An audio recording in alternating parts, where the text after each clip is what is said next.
Hello and welcome to an all-new episode of Anime Brain Freeze. We are your forever hosts. I am John. And I'm CC, and when there's just too much cool anime to watch, we've got you covered.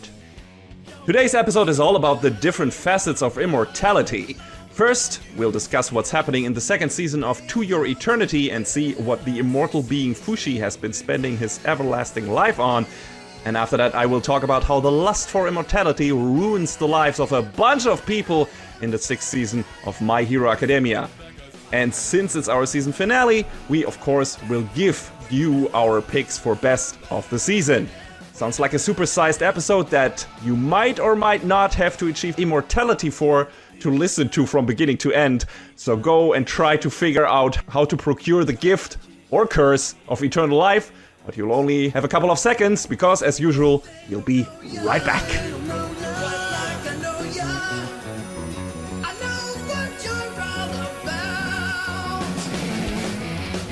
All right, so the first season of To Your Eternity was an interesting watch, I feel like. You know, sort of this, what's the word to best describe it? Sort of this introspective view on what it's like to be immortal and also to have, you know, superpowers, I guess. Yeah. I mean, I was expecting it. I said it in our review of it. I was expecting a wholly introspective journey thing, which looks at, hey, humanity with all its upsides and downsides, with all its assets and its flaws. But we also got some cool action scenes. So that was neat and a surprise, and I like that a lot. It wasn't like the main draw. The main draw were the great characters, the interesting story structure with our main character Fushi, first of all, being an immortal being that grows and becomes more human every time he assimilates a new body and spends more time with new people. But also, you know, having these different segments where it's like, hey, now he meets this person, and then a couple of years pass, and then he meets another couple of people, and then more years pass and stuff like that. And that's what I expected would continue into the second season, where it's like, hey, we get a couple of mini arcs again, and Fushi's gonna meet a bunch of new people, and then that gets switched out, and we meet a new cast of characters. Yeah, but that's not what we got here in the second season, surprisingly. Yeah. Full spoilers, by the way. This is a continued series review, so of course, everyone, if you haven't seen this show and you're interested in it, watch it, because we're gonna spoil the shit out of it, so be aware of that. Yeah. So we kind of start with seeing Fushi like several decades later. Yeah. I thought he was like, his body got older, but because that's what he looked like at the end of the first season. But apparently he just grew a beard. I think it's implied there is a time skip, I think. There is a time skip. It's 40 years. Like, okay, we had a 40-year time jump. But I also thought at the end of season 1, when we see Fushi, like, with the beard and everything, he looked much older there. But at the beginning of this season, it looks like it's just, you know, the same young Fushi. So I mean, we see a little bit of the older for a minute, as I recall. Maybe, but I don't know. Something about this looked not as old as it was at the end of the first season. That I was like, when we got to the end of the first season, I was like, oh, this is interesting. So he's actually gonna try to grow old with other people, maybe, but not necessarily. It's not what he's doing, and so. Yeah. I mean, his aim is to kind of isolate from society. Yes. John, why does he decide to do that? Because that's apparently what he did for 40 years. Well, it's because after dealing with the knockers in the first season, they seemed to be attracted to his presence. Mm-hmm. So by isolating himself, he can draw the knockers away from the rest of civilization, or so he thought. Which is not an entirely, like, there's not an entirely altruistic motivation to this. This is the main reason why he's doing it, but it's also seeing so many people get hurt and die in his presence, and he being, since he's an immortal, the only one that, or one of the few people who gets out of the encounters with the knockers and other negative forces alive, that really takes a toll on him. And this season goes into that more over the course of its runtime, which is understandable, right? That's something you would have to probably deal with if you are an emotional being who can relate to other people. With Fushi, at the beginning of the first season, he can't really, but he has become that at this point.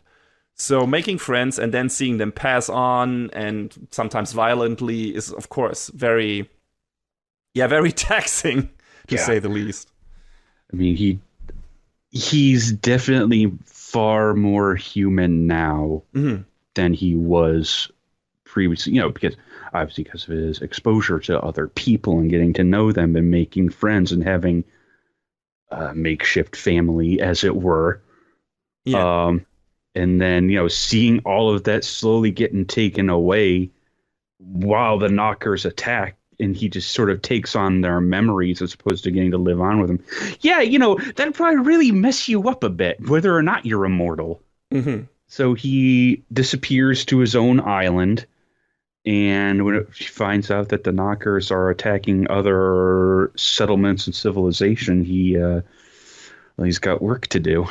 And first he encounters one of the descendants of his... I guess if he had an arch nemesis in the first season, it would be Hayase. Yeah. So, her granddaughter. What was her name? Hisame? I think? Yeah. Little girl who also inherited a knocker from her grandmother, which apparently is now in the Guardians, this group who has decided to spread Fushi's legend and also protect him / control him, own him.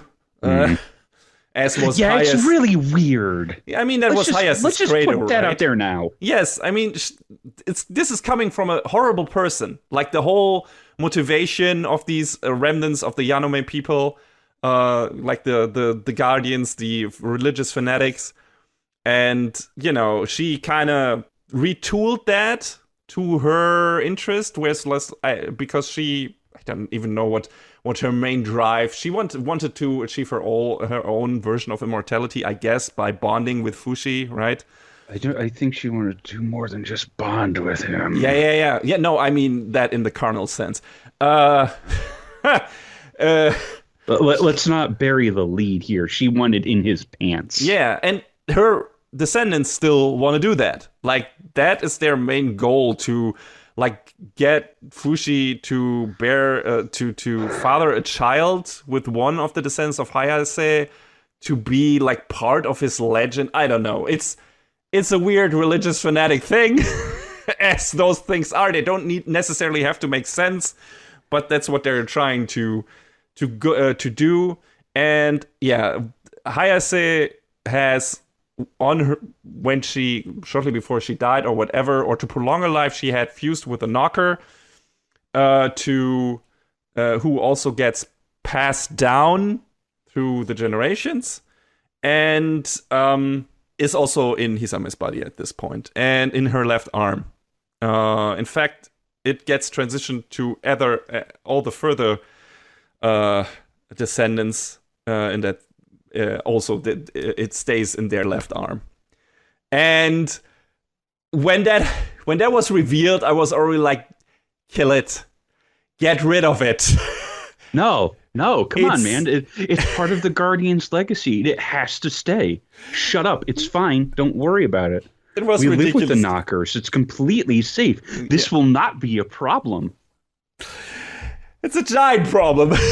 No, anyone fine. can see that. I was so weirded out by Fushi being like, hey, you should get rid of that, but I will listen to you, little girl who says it's your dear friend and it will not act against you. Like, yeah, sure.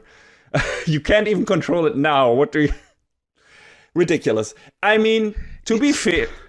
John? This little girl trying to hit on Fushi, too. It's like, this is uncomfortable, man. I mean, that it could have been very uncomfortable if she stayed around for too long. Thankfully, that doesn't happen. Yeah, it's like only a couple... it keeps happening. I mean, she doesn't stay around for long. It's like a couple of episodes, and then she's out of the show, right? Yeah, And no, that's true. We see a couple of the further descendants, but Fushi always pushes them away. But yeah, they have a specific goal. They want to be with him. That gets mixed up once we meet the sixth descendant, and who stays in the story much longer and has a very important part to play. And the knocker that is fused with the arm of the Guardians has also an important part to play. But that only gets revealed at the very end. Like, there was still a thing for that thing to an important thing for that thing to do. But up to that point, I was like, why is everyone too stupid to kill this fucking thing? It has caused so much damage already. What is the problem? You cut up so many of these fucking weird tentacle brain thingies. Cut out another one and cut that guy's arm off. It's fine. This one's different, I promise. Yeah. I mean, it is different, kind of, in a way, but not enough.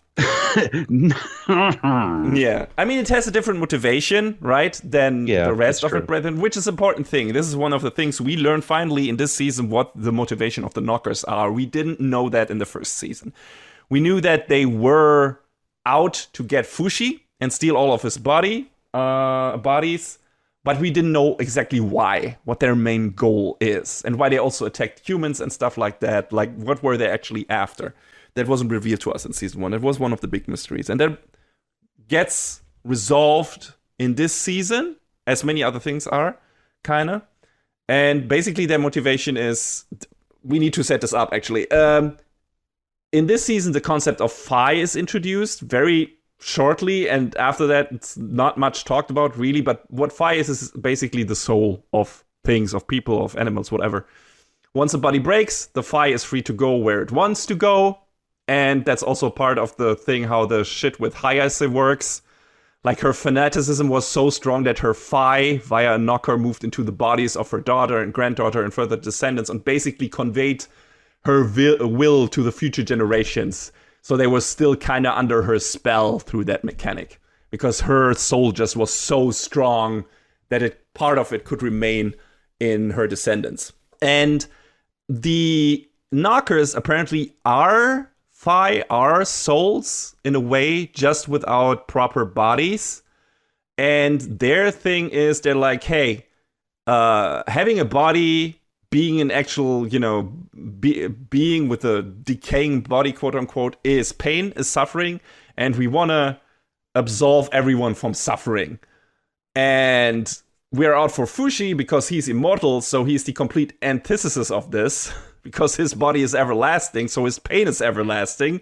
So we have to free him and have to get rid of him because he's the one who can stop us with his immortal body. So that's their thing. That's what they're trying to do. And this season kind of becomes like this big contest game thing where it's like, hey, we're just gonna go at some point and try to send everything we have at Fushi and try to destroy him and rob him of his bodies.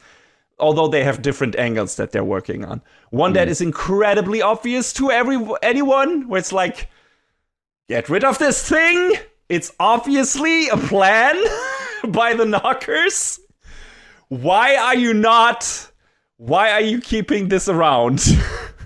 I keep telling you, it's fine. It's obviously a trap. But yeah, so that's the setup for this, basically. After we have this small setup arc where it's like, hey, here we see a couple of descendants of Hayase. We meet Tonari again, the girl from the last arc of the previous season, shortly before she dies. And she saves Fushi's ass quickly from Hisame. And she becomes another one of the bodies he can adopt. After that, what happens after that, John? We get another time jump a bit. I believe notes are to be believed. That's about when Fushi meets Kahaku, and he's the latest of Hayase's descendants, and he's the only male successor so far, and they sort of have this big to-do about whether or not, hey, do you think it's all right for, a man to be in love with another man, and I'm just like, oh boy, here we go. I mean, that was interesting, right? It was, but I just was kind of like at the way it was sort of presented. Yeah, I mean, we'll talk about the presentation in the season. Yeah. But yeah, this season is a mixed bag. I'm just gonna say this. Like, it's story-wise, presentation-wise, it's a pretty big downgrade compared to the previous season. Like, we switched studios. Some of the stuff stayed the same. We got the same series composition, same script writer, but we have a different director. I think still the same, still the same composer, but different animators, episode directors, and stuff like that. So, wait, who's the new studio anyway? Drive. They've done a lot of like in between animation for shows, but the stuff that they can claim as theirs, stuff that will actually, have a name that we would recognize would be Konosuba Season 3 and Konosuba the Megumin spinoff, I think it is. And then they've done stuff, little things like Demon Slayer, Fate Grand Order, Slime Time. They've worked on a little bit. But yeah, they seem to be mostly an assistant studio, but... Yeah, that shows in my opinion.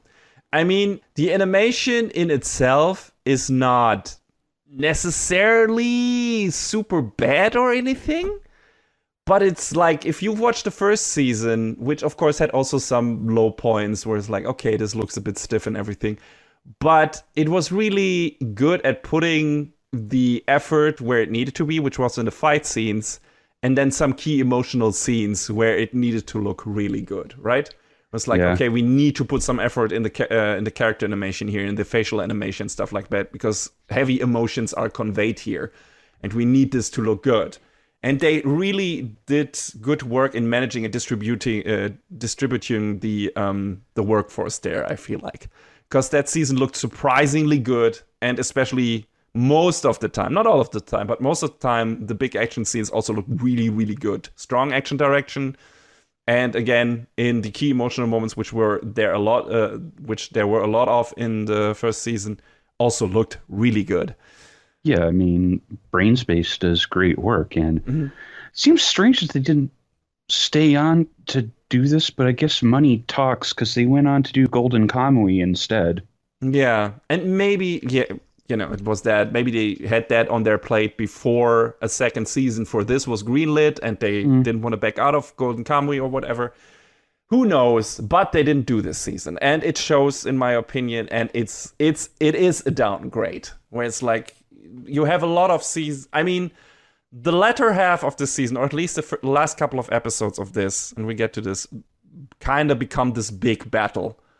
Yeah. And this needed to look as good as season 1. This needed to look really good, and it does not. Like, not at all. It doesn't, and I don't know if I should wait to say this, but I had another issue with it as well. Yeah, we get to that. We'll try to go through this a bit chronologically so that we don't leave anything out. But yeah, you mentioned Kako. We get to him. I also want to, notice some high points because there will be enough of dunking later parts of this. But yeah, like we said, Fushi isolated himself because, after Piran's death, which was a very important person to him, he learned a lot from her. She was basically like his grandmother. Like, he couldn't bear to meet new people anymore, just to see them eventually all die. And, because he has to suffer through this many more times over. And of course, he blames himself, like you said, for some of the dying, because some of them dying because he involved them in his fight with the Knockers. But, Tonari, who he meets again, here on her dying bed, convinces him that he needs friends by his side to help him fight the Knockers and just live a life worth living, basically. Several arrows are better than just one, I think is her phrasing. And that becomes one of the big underlying themes of this season, where it's like, the first season was more like, yes, making friends, but also seeing them go away again, and only their memories remaining basically in Fushi's body, but not themselves. But this season is also more about like building up, people around you that can support you, that you not only support by being there yourself, so that you don't have to carry the whole burden, since Fushi carries a lot of weight on his shoulders. His mission as well, right? That he gets from God, Mr. Black. The Beholder apparently is the official name. Yes. But let call a spade a spade. It's God. Yeah, whatever. Some kind of godly entity anyway. And that is, to basically learn everything there is to learn about the world and become like this living library, I guess. At least that's his statement that person gives. If that is really the thing that they want from Fushi, that is not even clear by the end of the season. They seem to have a hidden agenda. That one of the characters, new side characters, seems to kind of like have found out and seems to understand, but they haven't revealed that to us yet. So we'll see. It might be something for the third season, which has already been confirmed to be in production. So there's that. But yeah, this season, different season or different studio again. Hopefully. Oh yeah, definitely. Maybe it will go back to Brain Space. We will see. Well, that leaves the question remain: who's going to be working on the final episode? Guys, I swear I can talk. Who's going to be working on the final season of Golden Kamui? Because if it's Brain Space again, yeah, we'll see. Maybe that will go back to what was the original studio? Geno Studio. Geno Studio. All right. I mean, it could. Yeah, we'll see. Maybe it's gonna be a big shift again. But yeah.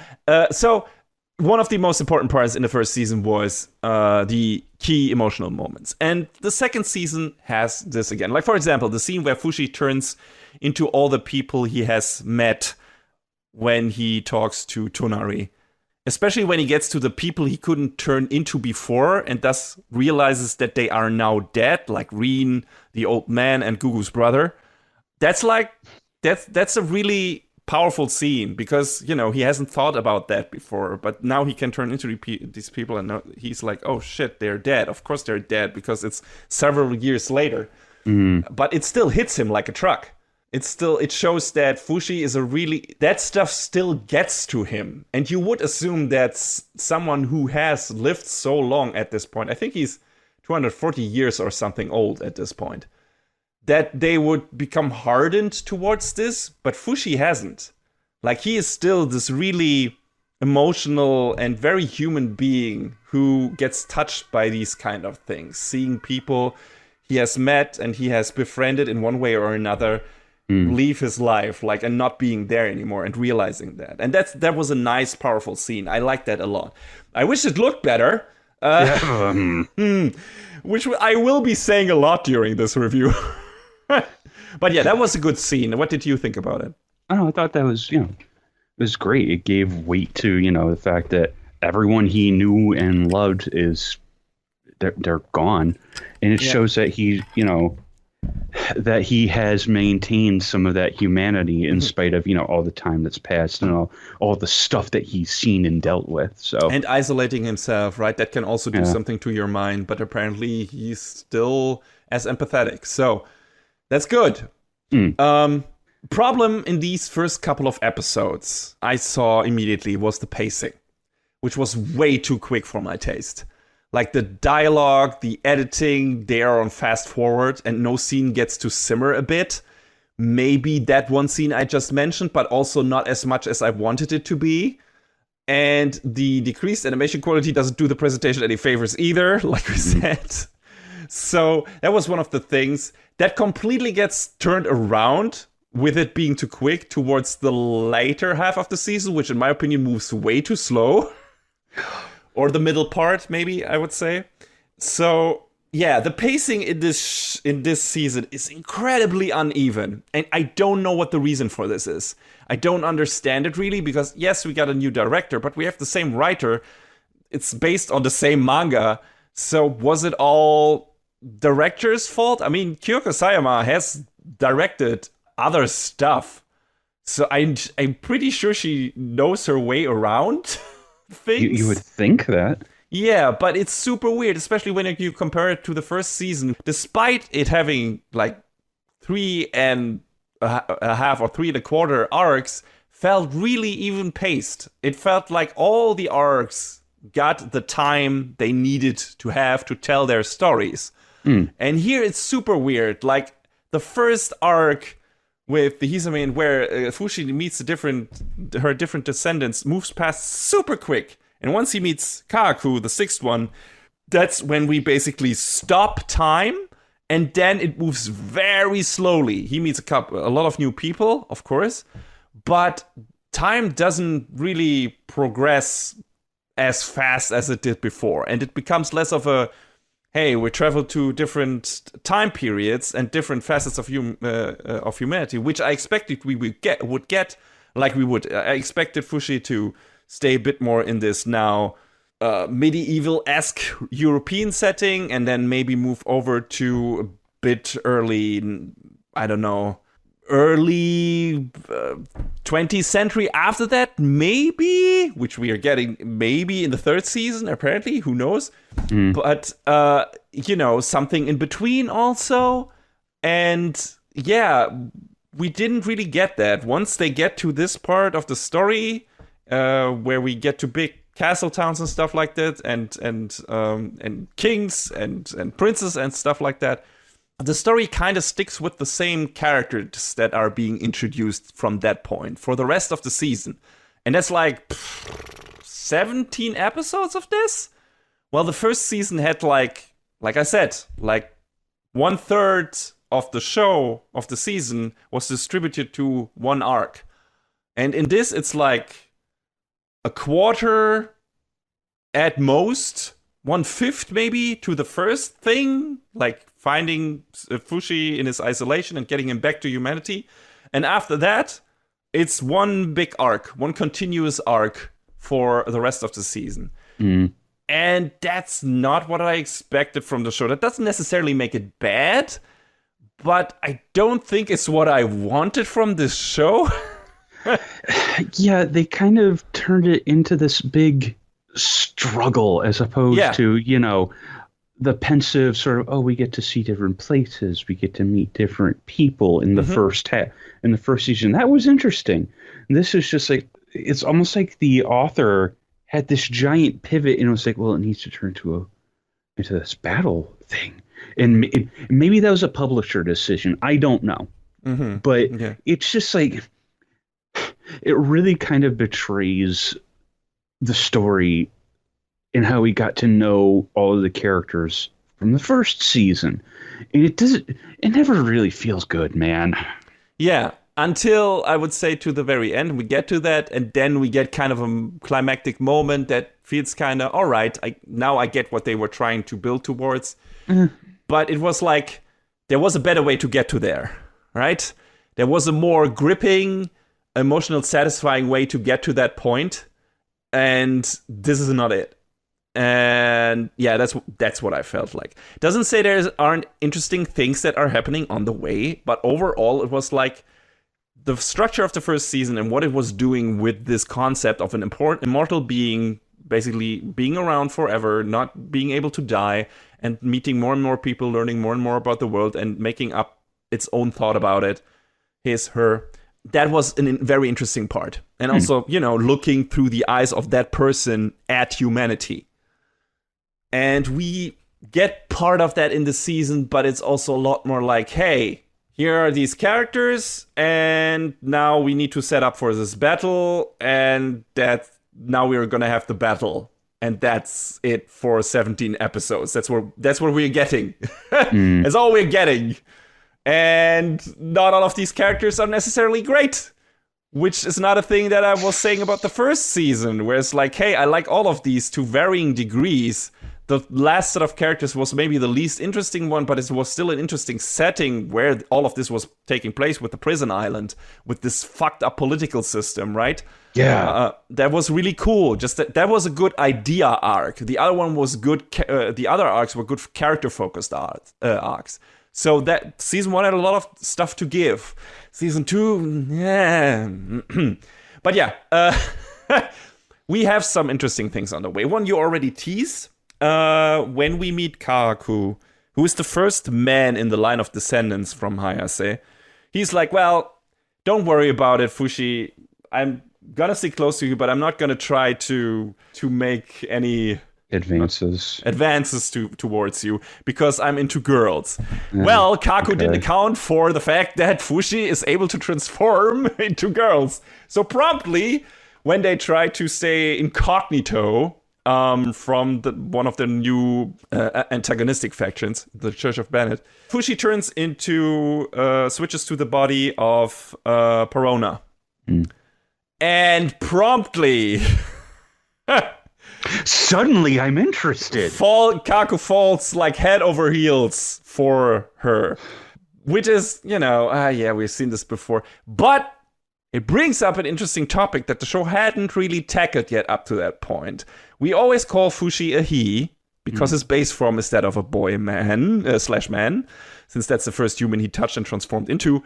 But he can become anything he wants. So also any sex he wants. So I wonder, what he'd actually identify as if you'd ask him.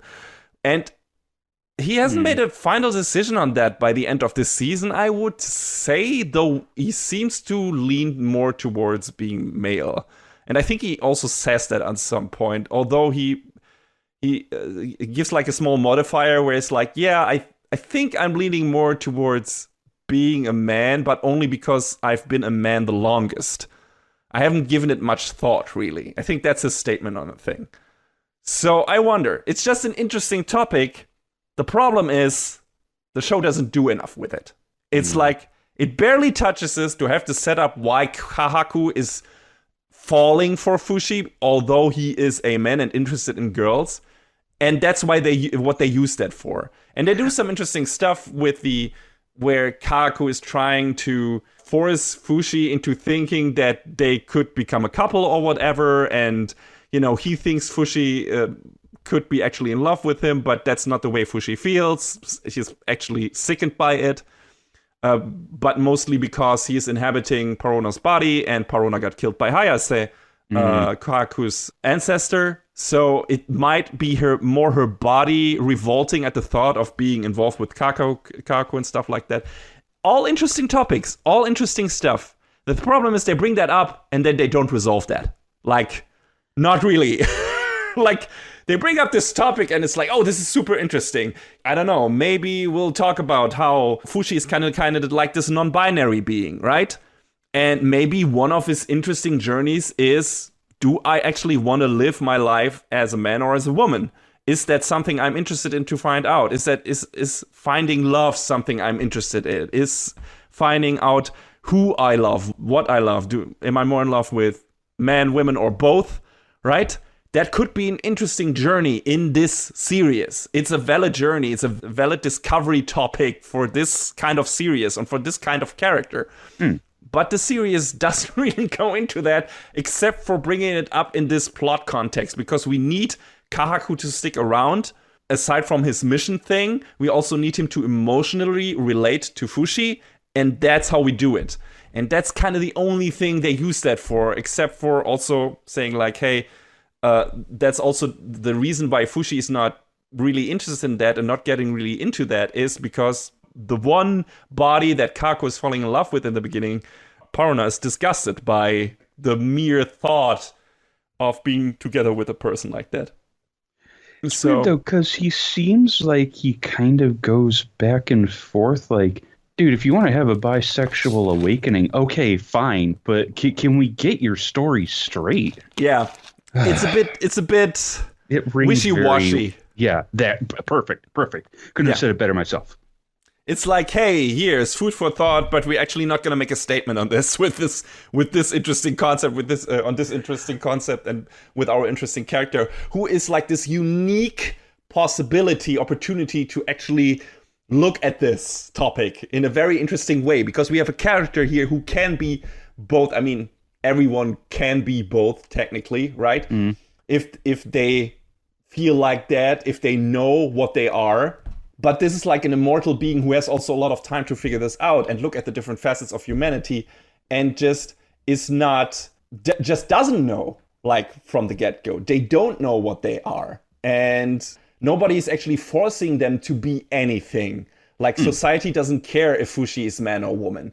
That's completely different from our society, where we're trying to put the people into these little drawers and try to force them into something maybe that they don't want to be. But this character doesn't have to do that. They don't have to fight against certain rules that were made up for him, her. Right. So they could choose their own way very easily because they don't have to adhere to all the human rules. So that would have been super interesting. It would have been super interesting to explore this properly. The show doesn't do that. So that was kind of a downer because I was really kind of hyped when the show brought that up. It's like, oh, are we going to go here? Oh, all right. I'm on board. I'm interested. This is an interesting topic. And this is an interesting character to do this with. Do it for one episode or two, and then that's it. That's a nice idea. Throw it in the garbage. Yeah. So yeah, it feels like wasted potential, right? I wonder if it's explored more in the manga. Yeah, I wanted to, and maybe in the third season, right? Maybe we'll get more of this. This story is not over, so that's true. Could still be getting something, but for now, they seem to be, or for the rest of the season after these 2 episodes where they kind of tackle this topic, they don't seem to be interested in dealing with that anymore in favor of doing plot, right? And having some other character stories that are not necessarily as interesting. So that's what we're getting. And yeah, that was a bit of a bummer. But it's nice Fushi seeing Fushi like experimenting with his body, with the way he lives. Like, he has still trouble making friends. Like, there's this nice quote in the 2nd or 3rd episode, or nice is the wrong word. It's kind of actually disturbing, and you feel incredibly sorry for him. But he says, even when I found people who might understand me, when I thought about having to watch them die, I couldn't go on. What's left after they die is what becomes my friend. So their memory, their body, right? Right. We can't come to understand each other, and even if I can talk to them in my head, they only respond in the words, I know. These were the only friends I had. That is so sad, good lord. That is, wow. But yeah, that's what we see him like. So it's nice. That's one of the nice things of the season, to actually see him by the end of the season. We realize he has accumulated a bunch of friends. Not only in the season, but in the previous one, and due to plot machinations, he's actually able to rejoin some of them, right? So that's nice. It's like a nice full circle thing from the beginning of the season, where he's really like in this really dark and down mood, whereas he's all alone. He has to do this all by himself because he knows at the end, I'm going to be the only one who will be around after all these people are gone. So it's kind of nice to see him move past that by the end of the season. I will give the season that. The problem is the way it got there. Side note, must be nice just trying out to be fat for a couple of days and then changing back to your default slim form, Fushi. Must be really nice, you jackass. That ticked me off when I saw that, where he was just like hanging around for a couple of scenes as a big guy because he wanted to find out how it was, apparently, and then he just switched back to his old slim body. It was like, you dick. We have to work for that. It's, yeah. But yeah, after Kaku joins him and convinces Fushi that he gets to stay around, even he has this glaring Chekhov's knocker in his arm. We meet a couple of other people. The most important one being a person called Bonchie Nikoli La Tasty Peach Uralis. That sure is a name. I has to say it every time, too. Well, after a while, everyone calls him Bon-chan, Yeah. so that's good. Also, bird microphones. What? I thought this except for the fantasy elements with the immortality stuff and everything, this was a pretty grounded series, I guess. Also in terms of its tools and everything. And then we get bird microphones. And I was like, what? Did we switch shows? What is happening? Is this a Dragon Ball show or something? Is this One Piece now? Don't even... It's fine. Don't worry about it. Right. So whatever. But yeah, by this point we have reached European medieval times, and Bon is like the prince of a, not the crown prince, but the prince of the nation of Uralis, and he is capturing Fushi mainly to further his own gain. But quickly we realize that Bon is actually a good person deep down, and with a good moral compass and everything. He also can see ghosts. Which is very useful. Always has a couple of sticking around. In the beginning, we think he's having like weird hissy fits or something. He's just randomly yelling and getting scared or whatever. But then we find out, oh, he can see ghosts. So, and it becomes very important at the end of the season. And thus he also recognizes Fushi because all the ghosts of his former friends, or not all of them, but a lot of them stick around and wander around with him. And so he realized, oh, this must be the immortal guy. So that's how he recognizes him, and that's how he's able to capture and everything. And Fushi, even though he could escape easily, decides to go with him because it's like, hey, the church is after me, and also this guy is interesting, and maybe he can help me do the thing I need to do, whatever, right? So they come to an agreement of sorts. Fushi considers himself giving himself up to the knockers the next time one of his friends is killed, but Bon asks him to wait for him to show him a different option, right? It's like, hey, I might have a different way out of this. And yeah, he's annoying in the beginning. He has his change of character after a while, but he initially comes across as very overbearing. Yes, he's very flamboyant. He's very loud. He's like he wandered in from a different show, because the first season and the first part of, or the very first couple of episodes of this season, again, also have a very grounded feel to them, like a heavy feel to them. There are funny parts in some of the arcs. Mainly the second one in the first season has some funny parts in it, but most of it feels like a serious drama. And this one, a lot of the second season, especially the middle part, with Bon and his weird family, his sister of all things. Why? I wonder if Pourquoi, that's his sister. Pourquoi's name is actually supposed to be Pourquoi, as in why. Why do you talk like that? Why are you in so many scenes? Why are you sometimes traveling around in a barrel like Snake in a cardboard box? Why do you exist?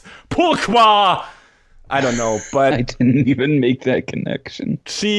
I didn't know why this character was in so many scenes. It maybe was showing that Bon has a family and they are just as wacky as he is. I don't know. That, and it seemed like they were kind of trying to use her as a vehicle for moving parts of the plot forward. Maybe. I wonder if she feels... I don't know if she's in the manga. Maybe, but I don't know if they were trying to use her as like an audience surrogate. And it's like, this is one of many problems I have with the way the story is told in this show, but in this season. But know, yes, but that whole part with Bon and his court and everything, his family, it feels so cartoony. It feels so completely opposite to what we got in the first season that I never really got used to it. It gets more serious again in the later part of the season, and then we have a few comedic bits here and there. But then again, it becomes more of what the first season was, where it becomes more of a grounded drama. Not as well pulled off because, the presentation, the weird pacing, the storytelling stuff, the way they convey the story and everything is not as well done as in the first season. Feels very slapped together in parts, but it's closer to what we have in the first season. But this middle part, like the focus episodes of the first incarnation of Bond, so to speak, where it's still this wackadoo, is like, it's jarring. That is, for me, that was not To Your Eternity. There was like a completely different show. And I did not like it, John. I was like, this is not what I signed up for. I don't mind a show changing up things, but this is not the kind of mood, the kind of tone I stayed around for. That's not what I liked about the first season, because it wasn't in the first season that much. Yes, Gugu had some funny parts, but he was an inherently sad character. And it was not as goofy. That's true, but we sort of see that Bon is also sort of an outcast within his own home because of the fact that he can speak with these spirits, and nobody believes him except for Fushi. And that is totally the good part. Yeah. They also, Bon is the first character kinda also that actually sees Fushi for what he is and actually understands him and can look inside of him and look past Fushi's defenses and the walls he has erected to protect himself from further emotional harm and everything. Like, Fushi tells him a lot of things, and Bon immediately is like, that's not true. Like, you are fronting, my man. Like, I see past this bullshit. I understand you. And that's cool. And that's what I love about his character. Like, that's the great stuff. The problem is all the other stuff, where it's like, here have some wacky scene where he just loses shit because ghosts or whatever, and he's being a weird theatrical character or whatever. And I don't know, these two parts didn't work for me together. I liked him more when he became more serious in the later parts of the season. I don't know why we had the first part where it's like, oh, he's coping, being kind of like the outcast by being this Shakespeare over the top person. It's like, I get that. I get that it's kind of a coping mechanism, or that's kind of like what he is deep down and what he wants to be. But it doesn't work. It's not the way it is portrayed, the way it is integrated into the story. It feels like a foreign thing that is not supposed to be here. And that maybe it sounds xenophobic or something, but it's like, it's not supposed, that's the way it, like I said, the way it's part of the story, integrated in the story, is not as elegant as it should be, and it doesn't work in a lot of the scenes that it's used in. I don't know, did you have the same feeling, or did you have moments where it's like, oh no, this is funny, or this is fine, or this works, or I get what they were doing here? I thought it was silly for maybe a minute or two. But when you sort of start to see it is jarring at first, but when you sort of start to see that he's definitely doing this as a way of covering up, his own issues, it's like, yeah, okay, I get it, but do we need to go on like this long? Number one. Number two, isn't there a better way this could have been done? And I don't know if, off the top of my head, another way to have done that, but yeah, I feel like there was another way. I feel like there was a better way to do this, like limit the wacky parts of him more, and I don't know, maybe have him be more of a... I feel like we got the better version of this with Gugu in the previous season, who was also an outcast, right? And I feel like that was a better character, better written, more sympathetic in the beginning, right? I mean, Bond becomes sympathetic enough in his own right.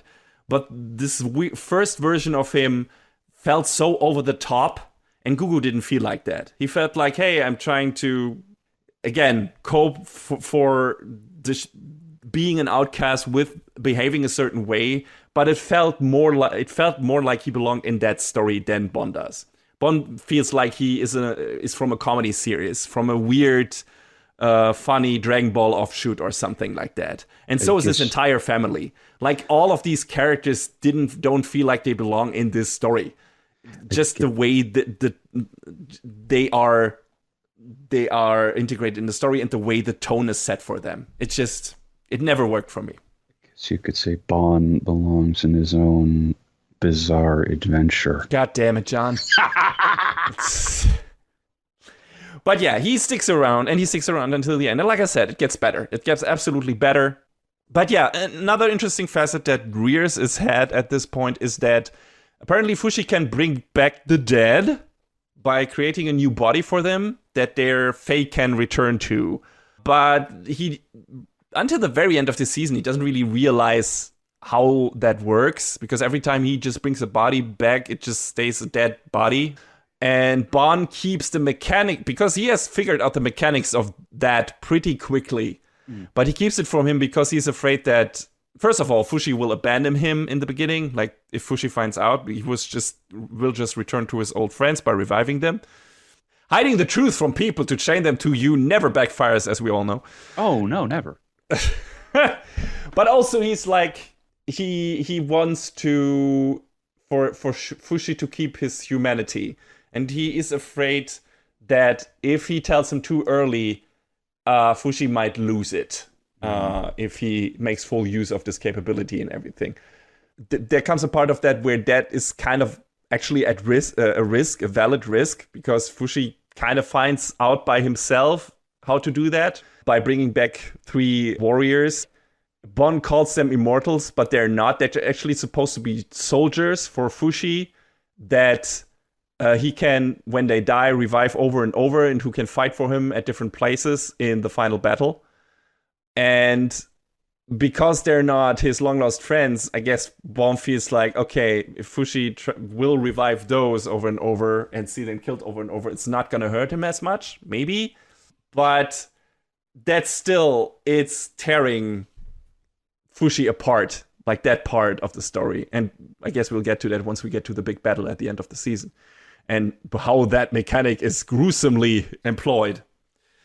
But yeah, the big setup for the kind of final part of the season, after they have gone around, had their like little encounter with the Church of Bennett, who of course considers Fushi a demon and wants to kill him, and think they have achieved that at some point because they trap him in a box of molten iron, which is also a gruesome thing, but Fushi learns to adapt and is actually able to escape, is able to rescue Bon and a couple of other characters.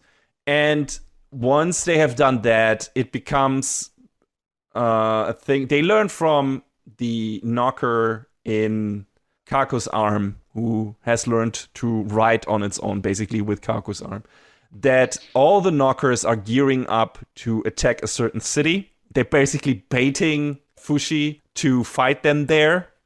And Bon and he and the other characters actually decide to do that and try to basically fortify this city to have a chance against the knockers and try to eradicate all the knockers there.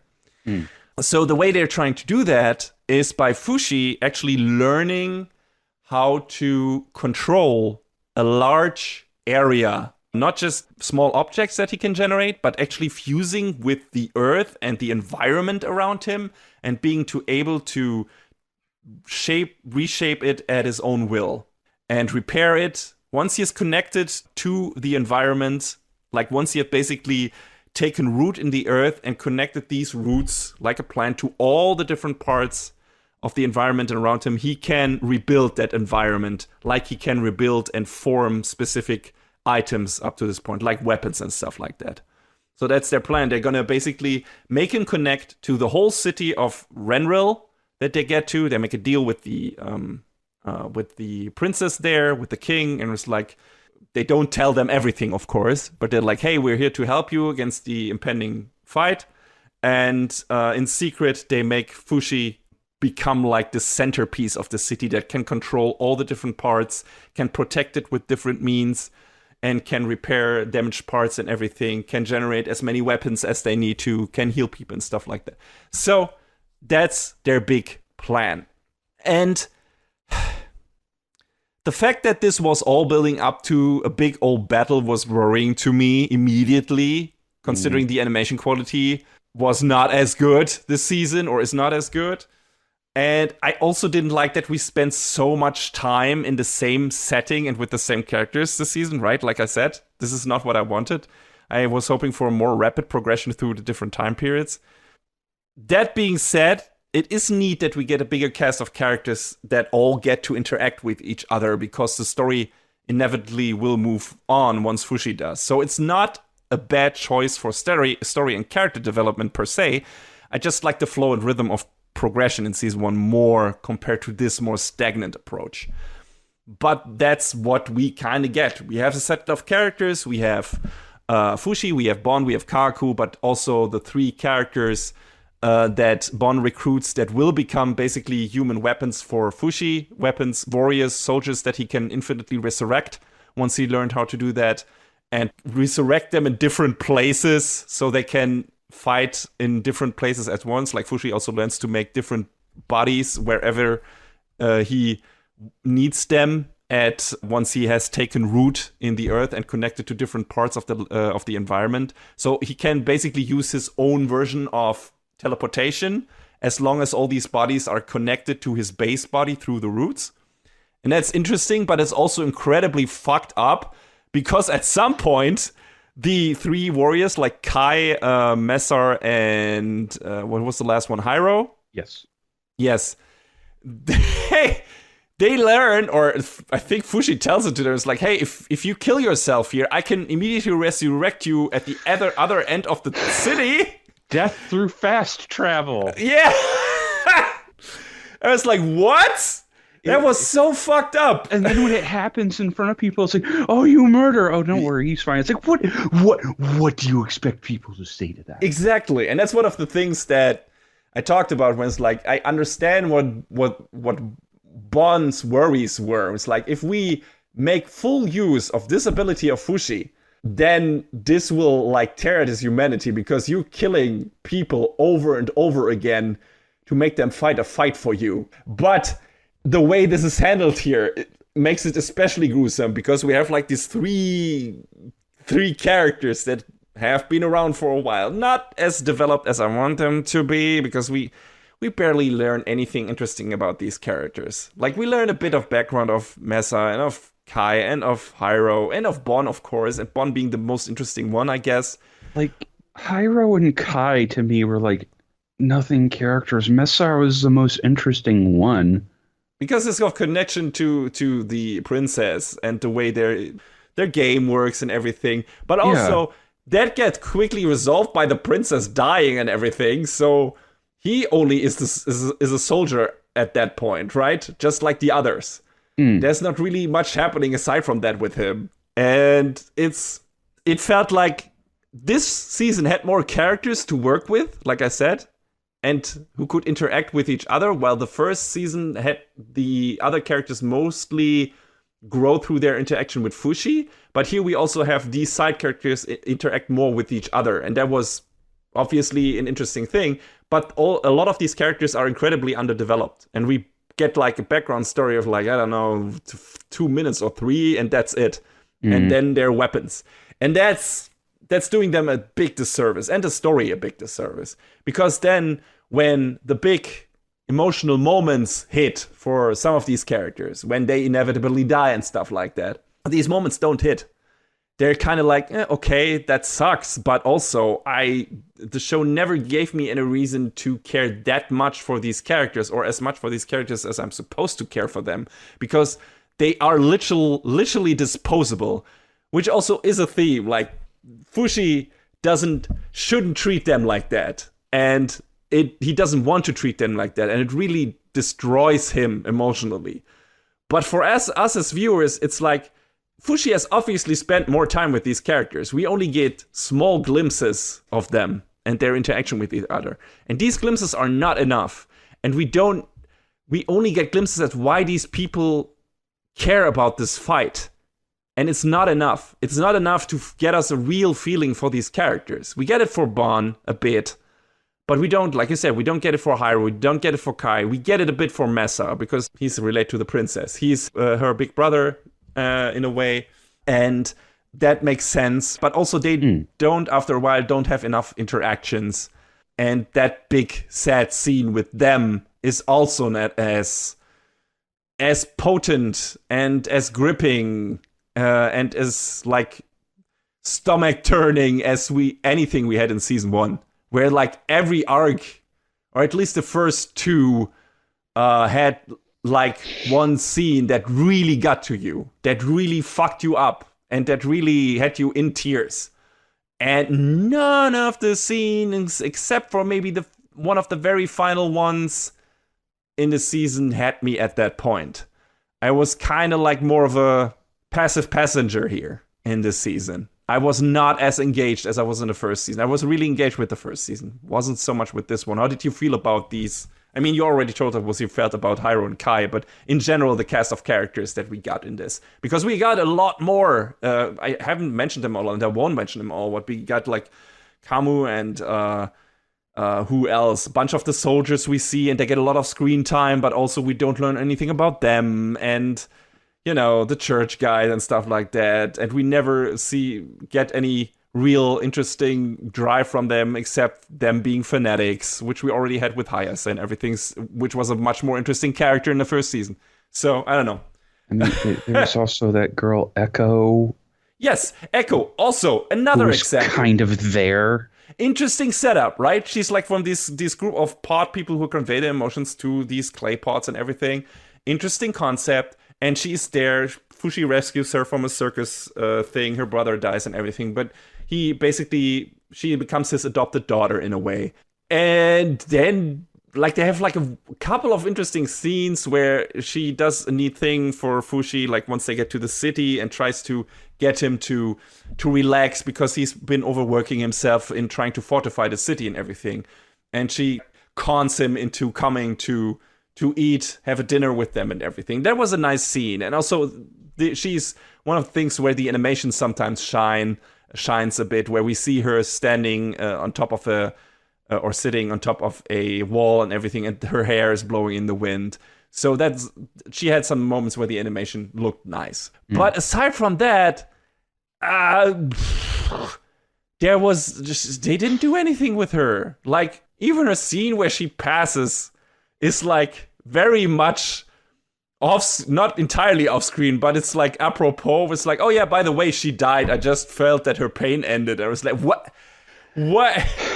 You could have handled this so much better. Like, why did you even introduce this character? Another one of my issues, I think now is a fine time to talk about it. It's closer to the end of the season.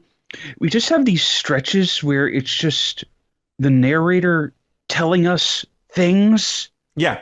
Exposition as opposed to being like, to showing it, show, not don't tell. And that might be a budget restriction, but like, come on, dude. I was watching it and I was like, this is, okay, I guess these things are happening. Why can't we see these things happening? Even if it's only in like stills or something. I was just like, at that point, I felt like I was really checked out.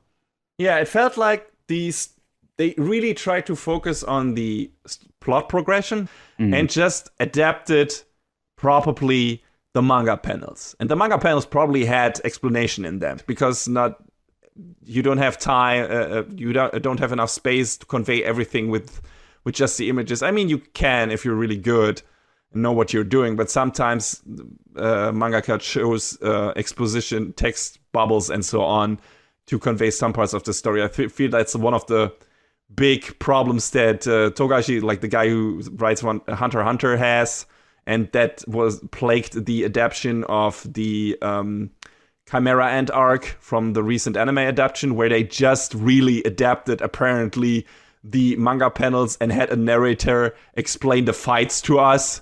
Oh, like no. What's happening in the fights, where it's like one prolonged scene and the narrator's like, hey, and then Gon did this and he did this because of this, and it's like, it's all on the screen, man. Why are you explaining this to us? I can see what is happening. You're just doing this because this was in a fucking manga, because there you don't have the animation to convey the stuff that gets left out between the panels. We don't need you here. And this could be the case here as well, where it's like, yeah, you put this in here because you needed the story to progress, but you didn't want to put the time in to actually just let the animation and the just what is on the screen speak for itself. Because you want to wrap this up in 20 episodes, and you had to cut some corners from that. But also, just the plot, for the plot itself, it feels like not enough is happening in this arc. Like, Fushi tangles with the church a bit, meets a couple of people who we don't learn enough about, and then the rest of the story is, I'm gonna fortify the city, learn a bit more about my power set, and then battle happens. And that's kind of it. And that's not enough. And I feel like if they had stretched this out more, the final part, but filled it with interesting character stories where we learned more about any of these characters, give every character a real full focus episodes where we learned about their background, they have interesting interactions with Fushi, interesting interactions with the other characters, like really gripping stuff where we learn more about them and why we should care about them. Then I feel like we also could have lost the narrator, where it's like, oh, okay, I understand all of these characters. I understand what Fushi is doing. You don't need to explain all of this shit to us. Become superfluous like you were in the adaptation of Hunter x Hunter. And then just leave the narrator out. I feel like here they needed actually the narrator because they didn't give the show enough time and enough development of its character and set pieces and everything for the show to the stuff that was on screen to convey what is happening by itself. A lot of that you understand, but I feel like they didn't trust in their own story material here. Yeah, and the viewers, of course, to make sense of it. And there were some parts in this season where I had to take a break and was like, wait, what is happening? Because some of the scene transitions in this were really weird and really not surprising. That's not the right word. Like they came out of nowhere where it's like, okay, where are we now? What is happening? What are the characters doing at the moment? Because I remember having to rewind several times and be like, wait, what? Yeah, because the season didn't take its time to make the characters progress on their journey in a way that made sense in all of the scenes. And that's why they noticed that probably during the production at some point and was like, oh, we have to include the narrator here, otherwise the people won't get it, because we've already fucked up a lot of scenes and didn't include him there. So we have to put it in here or we won't be able to convey what is actually happening between these scenes, instead of actually putting more scenes in that convey that by themselves without someone talking over it. So yeah, I feel like a lot of this was just caused by this being not a good adaptation of the source material. I doubt it's as egregious in the manga because you read differently than you watch, but this needed to be handled differently because this was an anime. This is not fucking manga. So, and I feel like the show is suffering from that a lot. Just like you also said, especially when it comes to having these exposition dumps and stuff like that. But yeah, not a fan. No. Interesting part though, and I feel like the show made really good use of that, more so than the previous season. I don't know if we've talked about this in season 1, but the neat ad break eye catchers they put in between the scenes, in the different halves of each episode, where we see drawings of the characters who died and who Fushi can impersonate on a wooden fence. Neat detail. Isn't it supposed to be the wall of the hut of the original Eskimo boy? Could be. I'm not sure. I think that's what it's supposed to be. Yes, sure. Yeah, that's what it's styled after, because he also made drawings, right? But that wall could be somewhere else. And it's just supposed to be like, hey, these are the characters that Fushi currently remembers and that are currently a part of him. And the neat detail, when Fushi loses some of these bodies to the knockers, their drawings also disappear from that image until he regains them. Yeah, so that was a pretty cool detail. Yeah, that was pretty neat. And they made really good use of that in this season, where it's like, oh yeah, he has lost these and these and these bodies and the memories of these people. And I don't know if we get No, we can't. Because he doesn't regain all of his body until the very end. I expected them to end the season on like the wall where suddenly you see the faces of all the characters that he has bodies of and that he has memories of. But maybe they'll keep that until the very end of the series, where we see like a big screen with all of the people he has met. And it's like, hey, this was the Fushi's life, the life of an immortal. And these are all the people that meant something to him. So that will be interesting, and it's a cool idea, and it's neat. And it's also like underlines the despair Fushi must feel when he loses these important memories, because they also disappear for us. They disappear from this wall of characters. And it's like, oh no. There's one scene in the season where that wall is entirely empty. And that is cool. That's a cool aspect of this show. It was already cool in the first season, but I feel like they make a lot more use of this in this season, because there's a lot more character switching, and Fushi battles the knockers a lot more and thus loses more bodies and everything. So it's cool. But yeah, this is kind of like all what we are getting for the last quarter of the season. Like, the more Fushi tears down and rebuilds the city, the more he's connected to the emotions of the citizens, which becomes very exhausting for him since he wants to help everyone who has problems. And also people are starting to become suspicious, But when the people realize he is one of the one who helped a lot of people in the city, they stand by him and against the superstition propagated by the Church of Bennett. So that was a neat side thing.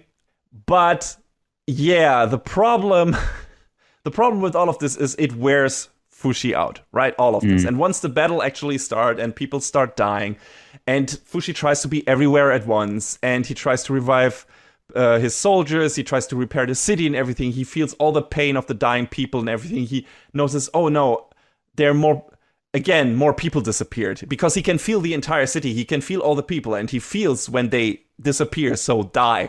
So all of this just kind of kills him emotionally. And in a moment of weakness, when problematically Kaku is very close to him, he's like, I can't take this anymore. I just want it to end. And Kaku is like, I'm going to comfort you, like the idiot that he is, and gets close to him. And as it must happen, of course, that's when the knocker in his arm activates and consumes basically all of Fushi's remaining bodies. And to the show's credit, the one moment where they actually used some of their budget, their animation budget, and was that moment. Yeah. It looks really good. It's like, first of all, it doesn't come out of nowhere, of course, because you see that shit coming 1 million miles away. It's like I said, Chekhov's knocker. It's like, why don't they get rid of this thing? That's the reason why. So this scene can happen. That stupid thing. So see, it was fine after all. But also, the severity of how that is displayed, like Fushi being torn apart over and over again, like all of his bodies being pulled in by the knocker. It looks gruesome. It's a really, really, really heavy scene. And mixed in that is the return of March, one of the first characters that Fushi meets, because he revived her body without realizing that the Fae would return to her body and she would be actually reborn. And she tries to save him. And that is a really cool scene, and that's a really good way to end that episode. Like, that was one of the few scenes where I was really engaged, where it's like, oh fuck, don't let him get close to you. Don't get him get close to you. We know what's gonna happen. And then he just starts to actually caress Fushi's cheek and everything, and he just claws into it and tears it off, basically. Yeah. And it looks so horrifying, and it's great. Really well animated moment, albeit utterly predictable. But good stuff. I thought that was one of the really good moments, good looking moments in this season. And that was really well pulled off. The music was really good. The music in this season was really good in general, because it was still Ryo Kawasaki doing it. And he did great work in the first season. Problem is, the music had to do like all the work. Had to do all the heavy lifting. Yeah, had to do all the heavy lifting because the animation didn't. Nope, not at all. But yeah, and then it's basically the last couple of episodes is March trying to help Fushi get some of his bodies back, and Bon is sacrificing himself. He's killing himself. All of that remains of Fushi is the orb from the beginning, and to revive Fushi, to give him back his memories or a body he can cling to, and memory he can cling to, Bon decides to kill himself over the orb, and does trigger the orb and revive Fushi in his own body. And that works. And with this, since Fushi is fucking Mega Man, he also adapts the ability of Bon to see ghosts, and thus, which is Bon's gamble, that was his intent from the beginning. He just probably was trying to get around it and not kill himself, but that's what he was now counting on.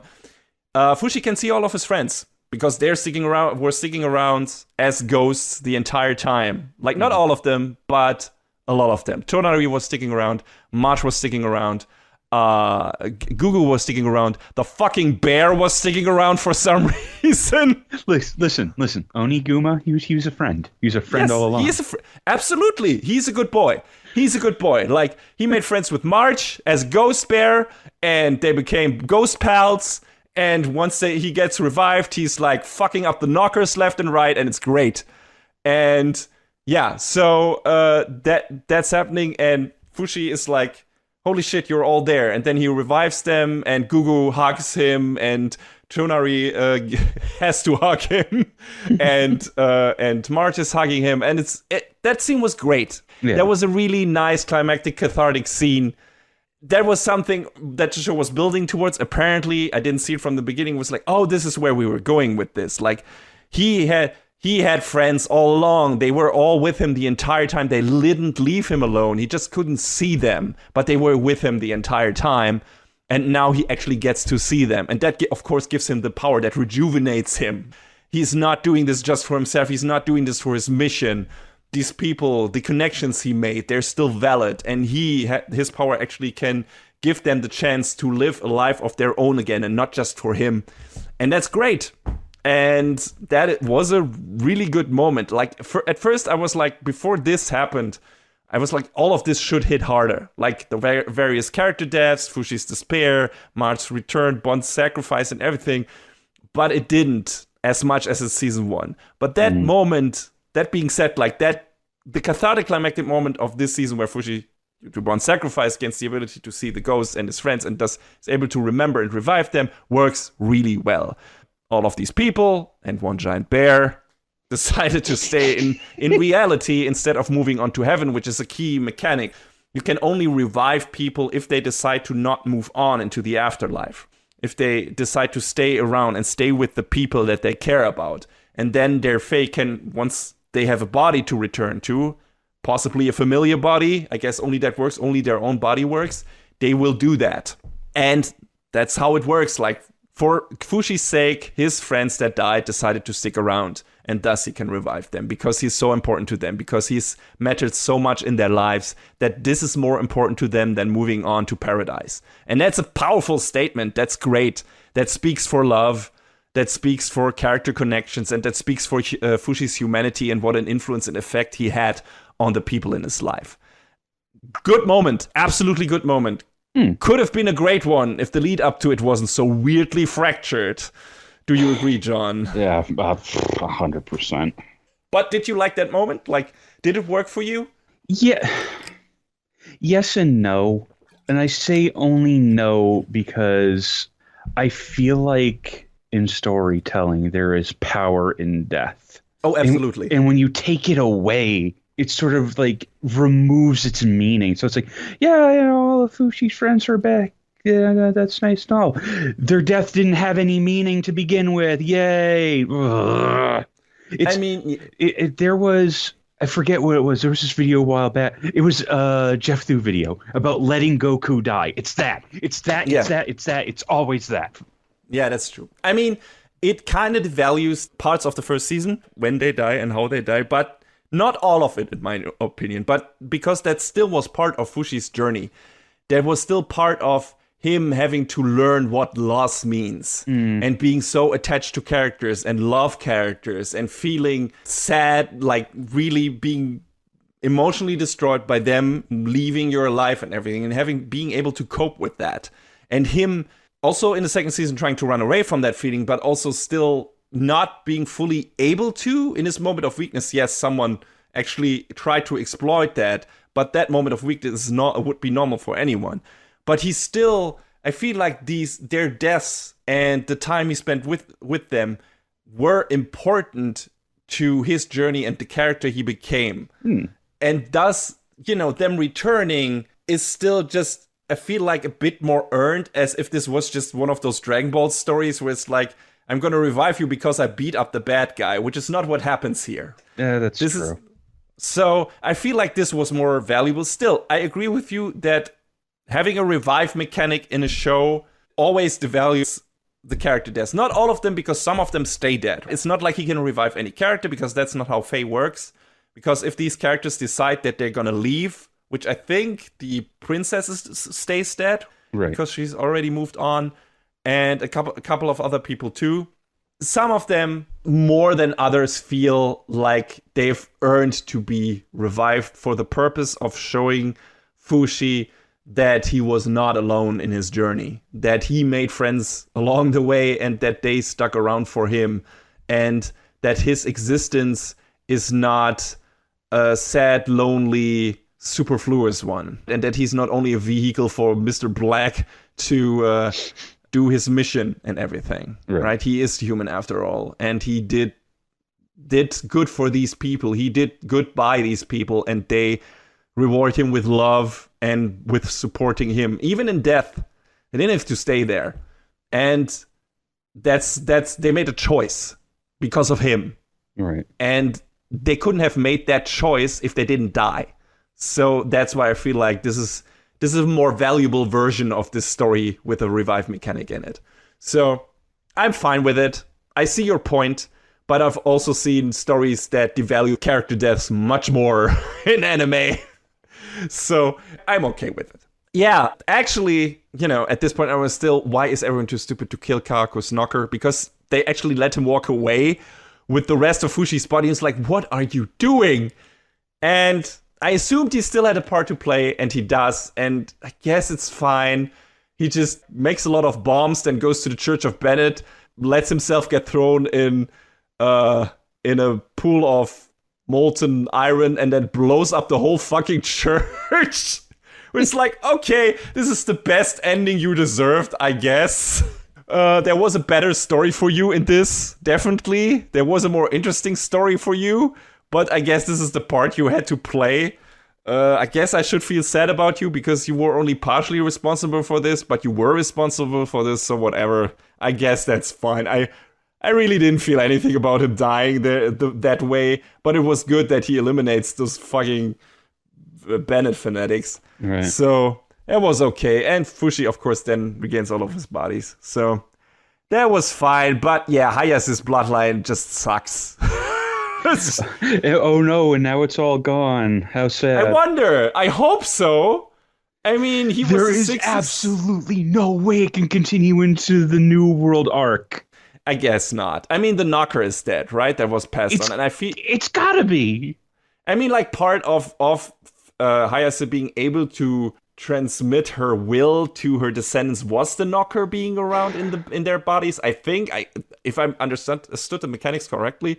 So I hope this is it. I hope there wasn't another descendant along the way who, for some reason, is still trying to do the thing she wants to do. So we'll see. But yeah, Fushi becomes the mana tree, and then we see a teaser for season 3, I guess, where we are in current time. And all of Fushi's roots have connected with all of the buildings and everything. And in the final teaser poster for season 3, he holds a smoothie or something, fucking milkshake from McDonald's, I don't know, McRonald's. And it's like, well, this is gonna be the new era, which means we make a huge time jump. I expected there to be some more eras in between, but this is what's gonna come next, and maybe after that we'll get a space opera thing with him. I don't know. But yeah, the ending was okay. Parts of it were good, but the way getting there was a really mixed bag for this season. Mm-hmm. A lot of it I didn't like. Some parts I was okay with. The ending, like I said, I liked. And, bits and pieces here and there. Interesting setup, interesting potential for some of the characters. Pretty much none of it was used in a proper way and to the full extent that it could have been used to. There was a lot of wasted potential in this season, and I don't know if it's just because of this being a shoddy adaptation or if the manga had the same problem. I have no idea. But yeah, this season did not turn out the way I wanted it to turn out. And I hope the third season is going to be better again. I hope it's going to have better animation, and I hope it's going to have more tight character development and storytelling and more even pacing. I hope they're going to return to what season 1 was. I don't know if that will happen. Maybe if Brain Space takes over again. Who knows? But yeah, I'm going to watch the third season either way, but I hope we're going to get something better than this season. I didn't hate it, and I don't think you hated it either, but it was just, in a lot of parts, it was a letdown, in my opinion. How did you feel about it just as a whole? I feel like the best word that springs to mind to describe this season is frustration. Yes. Because it could have been better than it was, but there's so many weird decisions in the plot. There's so many weird decisions in the actual execution of the adaptation. It hardly ever looks good. Acceptable, I feel like I should say. Yeah. And I don't know, man. I don't know if I hate this. I don't know if I like it. I don't know how I feel about it one way or the other. I don't hate. But who knows? Maybe the story that comes after this is really good. Maybe. But that means the recommendation comes with a huge caveat because this middle part is not great. Yeah, that's true. Especially when compared to what a nice surprise season 1 was, right? Yeah. That like blew us away. Me anyway. Where it's like I got something I didn't expect. I got a great mix of an introspective character drama with an incredible hook and some good action scenes on the side, which is like, hey, wow, okay, I did not expect to get this. I think the weakest part was the final arc, and that was still good.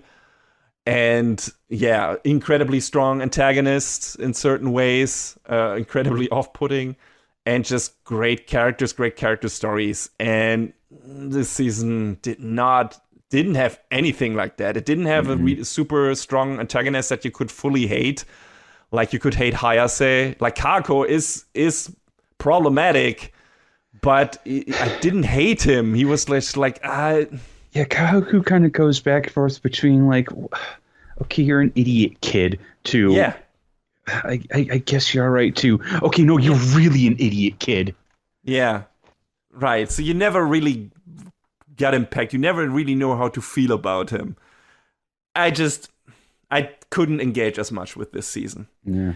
Like I wasn't bored by it. I wouldn't say that, even though there were some parts where the pacing did crawl to a halt, really. But it was still like, okay, this is semi-interesting, I guess, but also, when are you gonna do anything substantial with it? And they never do, really. I was gonna say, the answer is never. Yeah. And that's, especially when you, again, look at the first season, how well they pulled it off there. It's like, you're mainly sitting there the entirety of season 2 and like, what happened? What happened here? Like, this is not what we got in the first season. Like, there are glimpses here and there, but it's like someone took over and wrote a completely different thing. But the mangaka is staying the same. The series composition and scriptwriter is staying the same for this. So what happened here? It's like, is this all the fault of the direction? I don't know. I have no idea. I don't understand. But something went wrong. Something went wrong with the story, the way it was handled, the way it was adapted. I don't know, some of those. And that's a shame, because I liked the first season a lot. And this I did not. I didn't hate it, but I also didn't love it. Definitely not. I liked parts of it. But yeah, bummer. Anyway, sorry. If you still want to watch this, where can people watch it, John? I think Crunchyroll? Yeah, Crunchyroll. Probably everywhere else too. Yes, Crunchyroll, and then depending on where you live, you'll be able to watch it. It's on a ton of streaming services. It's tough, really, what to say in the end about season 2 of To Your Eternity, because we don't, without having read the manga, we don't know what comes next about how good or bad it is. But, you know, that also comes down to, like we said, execution. That said, that really makes this current season a hard recommend, especially after how great the first one was. But if you really want to see the continued adventures of our immortal, it's there and you can check it out, and it's on a billion streaming services, so have yourself a look.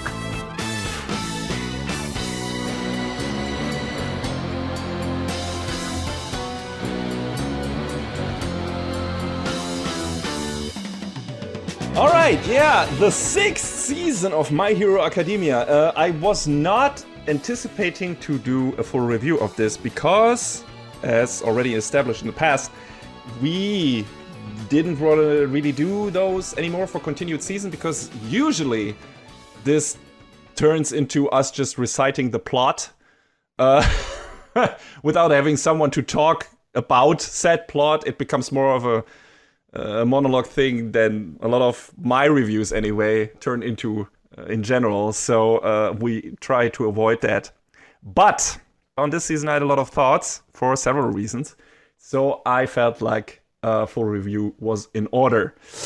So continued season review, full spoilers, of course, again. Let me preface all this by saying, oh boy, John, did you ever make the wrong decision to jump ship before this season? Holy cow. Look, there's a lot of other stuff to watch too, so. I know, but I understand your reasoning after season 5, but should have waited one more season, is all I'm saying. But yeah, I didn't want to do full reviews for continuing season anymore, but for this, I have to talk about the whole shebang, kinda, because so much important stuff happens in this stellar season. And this is a stellar season, in my opinion. This is probably on par with season 3, which is the best season so far of My Hero Academia, in my opinion. In certain parts, it's not as good, but in other parts, it surpasses it. So on that level, it's probably the same once you look at all parts of it. But yeah, right from the get-go, this is like everything that we were missing from season 5. It just goes all in. Because thanks to Hawk's intel, the heroes already have devised a plan to take out the newly formed Paranormal Liberation Front under now the leadership of Tomura. And it's a fully staffed 2-team attack. Like, Endeavor's team is to capture Garaki, like the weird Dr. Robotnik lookalike that is about to unleash Tomura's full potential in the course of a month. The other team will attack the hotel that is the current base of the Liberation Front. And of course, it doesn't go as planned, and shit hits the fan. We get a couple of new cool characters from the Hero Front that we have seen before, like in the hero ranking presentation, everything, like Mirko, the bunny lady, who is super cool. And she's like a hard-hitting super fighter, basically, close combat. And there's some cool fights of her against the Nomus. Very visceral, violent fights that I did not expect from her, but holy shit, she can hit hard. And according to her quick description, she does bunny things even better than actual bunnies. I leave that uncommented. I said my piece on that in the sneak peek, I think, and what all of that might or might not entail.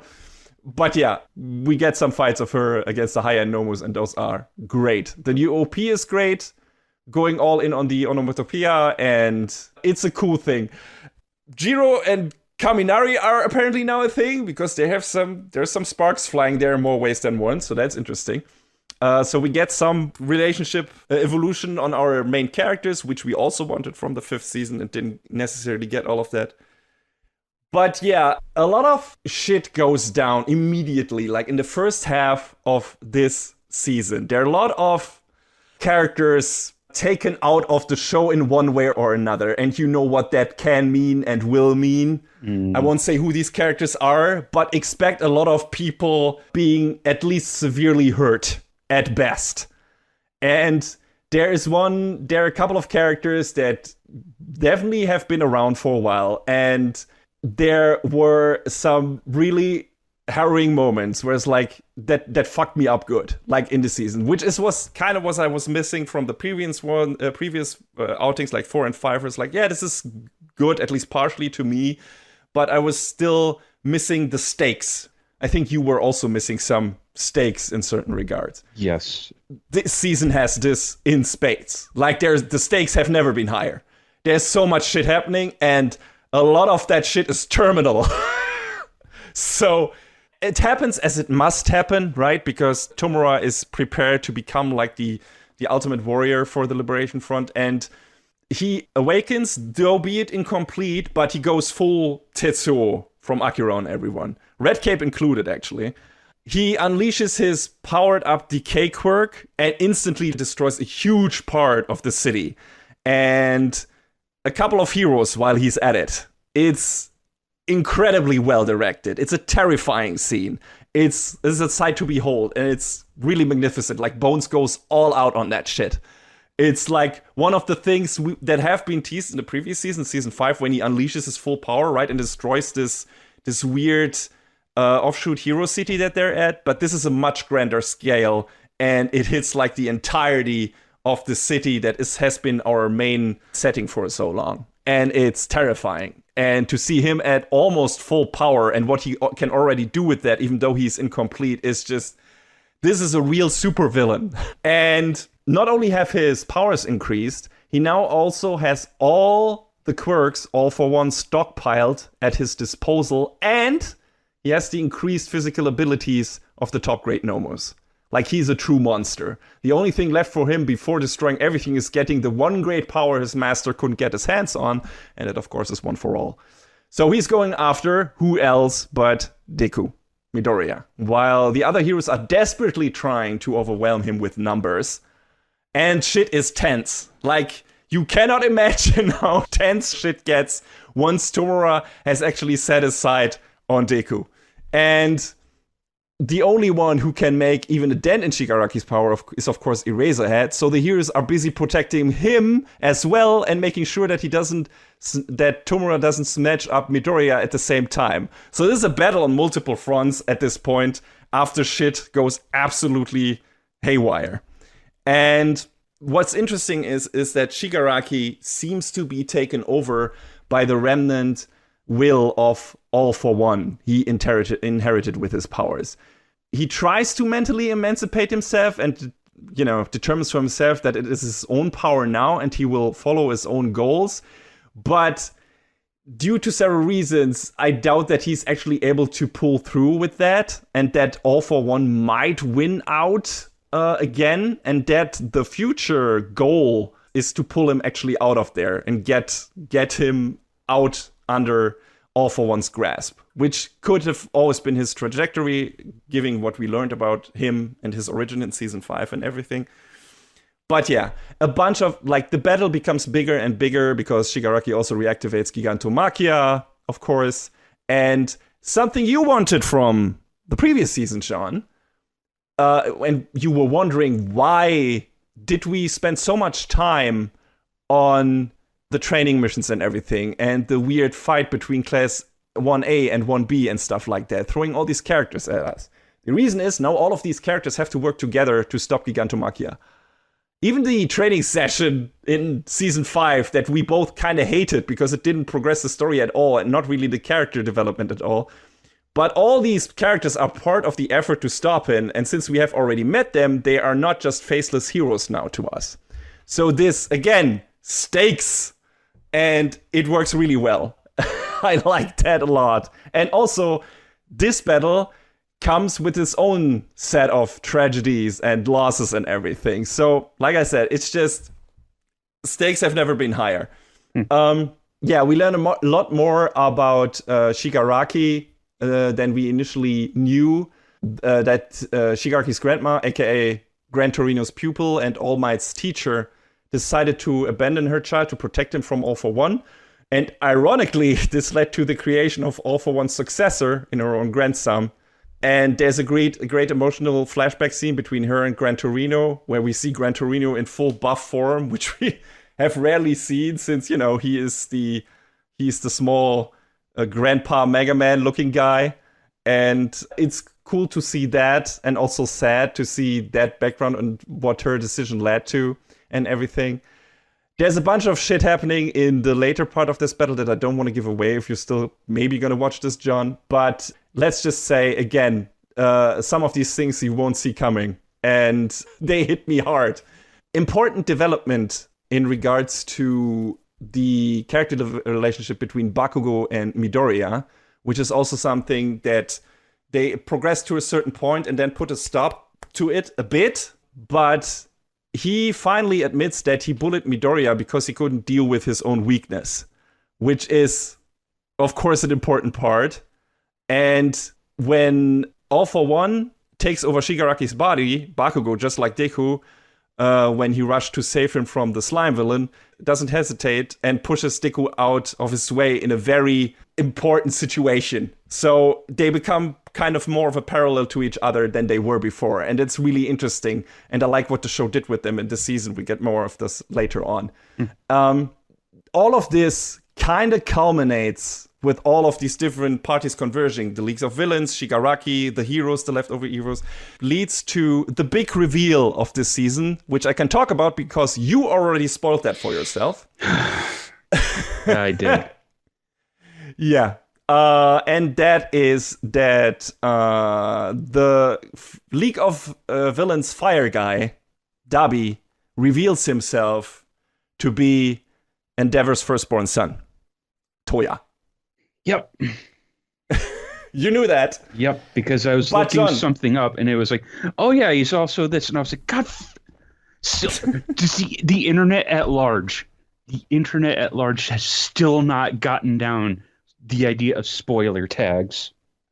But John, let me say this: I also suspected this after you made that remark, because you spoiled that you got spoiled that for you, and then you said, I know who he is. And I was like, okay, so he's another person probably that we know of. Who else is there who handles fire? Yeah. Right? So it's like, oh, he's got to be from Endeavor's family. He's got to be. And he's the only one we haven't seen yet is the son that ostensibly died. So it's got to be Toya. So I also wasn't surprised by this, but that scene works incredibly well because what was one of the main plot lines that was put more into the forefront of the previous seasons. That was Endeavor's story, right? His whole family tragedy, the stuff with all his son, how he ruined his family basically with his obsession, everything. And we were always like, it's good he's trying to make amends, but we still want him not to get out of this so easily. That would be too easy to do that. I mean, that was one of my important things. I was like, okay, I want you to actually confront your sins, quote unquote, but I also want to see what you actually did and not just apologize and move on.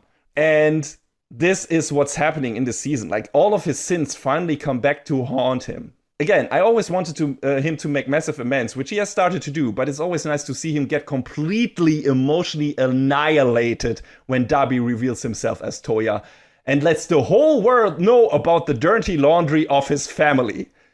With a single well-placed broadcast mixing truth and lie convincingly enough to sow doubt and mistrust among the populace, Dabi/Toya has probably done more damage to the image of heroes than Stain or Shigaraki ever could. Because he basically says, like, hey, I'm the product of the number one hero. And technically, it's all Endeavor's fault. You reap what you sow.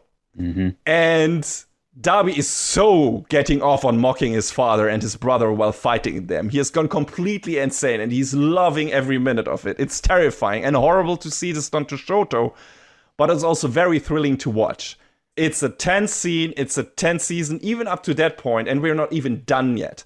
It's the season of payoffs. It's like a lot of stuff that was built up in the previous seasons, even in parts where we're like, what are they trying to do here? It feels like they're just treading water. It feels like they're not doing anything. But a lot of those parts come back in this season and get finally paid off with important scenes. And one of the most important plot lines is the stuff with the Endeavor family. And I love that. I thought that was great and was so happy. They're going a bit overboard with the last-minute clutch moment character appearances at the end of this first half of the sixth season, but it's entertaining as all heck. It's like a lot of heck yeah, fist in the air moments, but I was like, okay, all right. It's like Smash Brothers. Everyone is here. Yeah. But it's cool. It's like eroding. It's like crowd pleasing in certain parts, especially because all of this that happens before these last couple of scenes is so tense and so terrifying and harrowing and everything. And yeah, so I like that too. One of the main themes, and this, funnily enough, relates to. That's why I said this is the episode about immortality. A big theme that already was teased in the previous seasons with All for One and everything, is the show is very intent on stating that inheriting a will and forcing your will on others are very different things.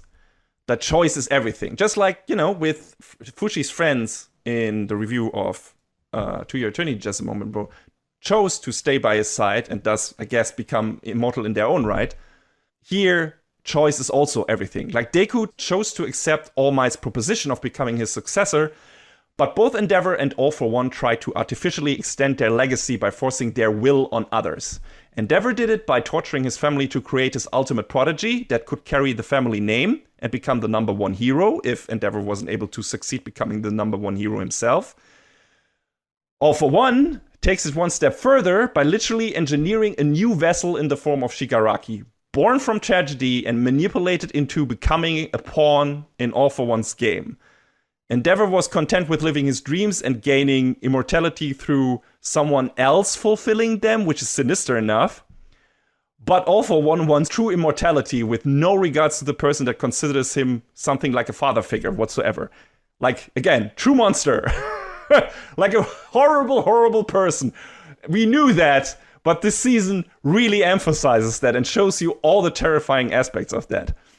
And the heroes managed to capture most of the Paranormal Liberation Front's members, I guess, but the price is very high for that. Lots of heroes died, even more normal people did, and the big city is left in ruins. I appreciate that the show is taking at least half an episode to see the heroes trying to save some survivors from the rubble. Ochako and Tsuyu among those who are doing their darndest to save some souls. They even show heroes losing hope and giving up in face of all this horror, which is a rare thing we've seen in this show. Like, just these ideal heroes just giving up. But that shows you how dire the situation is after this grand battle against the Paranormal Liberation Front. All for One, by way of Shigaraki's body, is taking the leftover league of villains to free his real body from prison. Or rather, he does it himself with Shigaraki's body and the high-end Nomus. He also frees some familiar faces like Muscular, Moonfish, and Overhaul. The freed villains respectively attack other prisons and free more members of All for One's new army, all while the heroes are reduced to licking their wounds. So this is all kind of gearing up towards, hey, we're going into the finale direction. Or that's what it feels like anyway, because I heard the manga is still going, and I wonder how much more there is to tell, because all of this, what is happening in this season, feels like, oh, we're actually putting the work in to set the stage for the finale here. And this finale will be destroying All for One and getting Shigaraki back, maybe, and trying to help him regain his humanity. So I wonder what's gonna happen in the future seasons.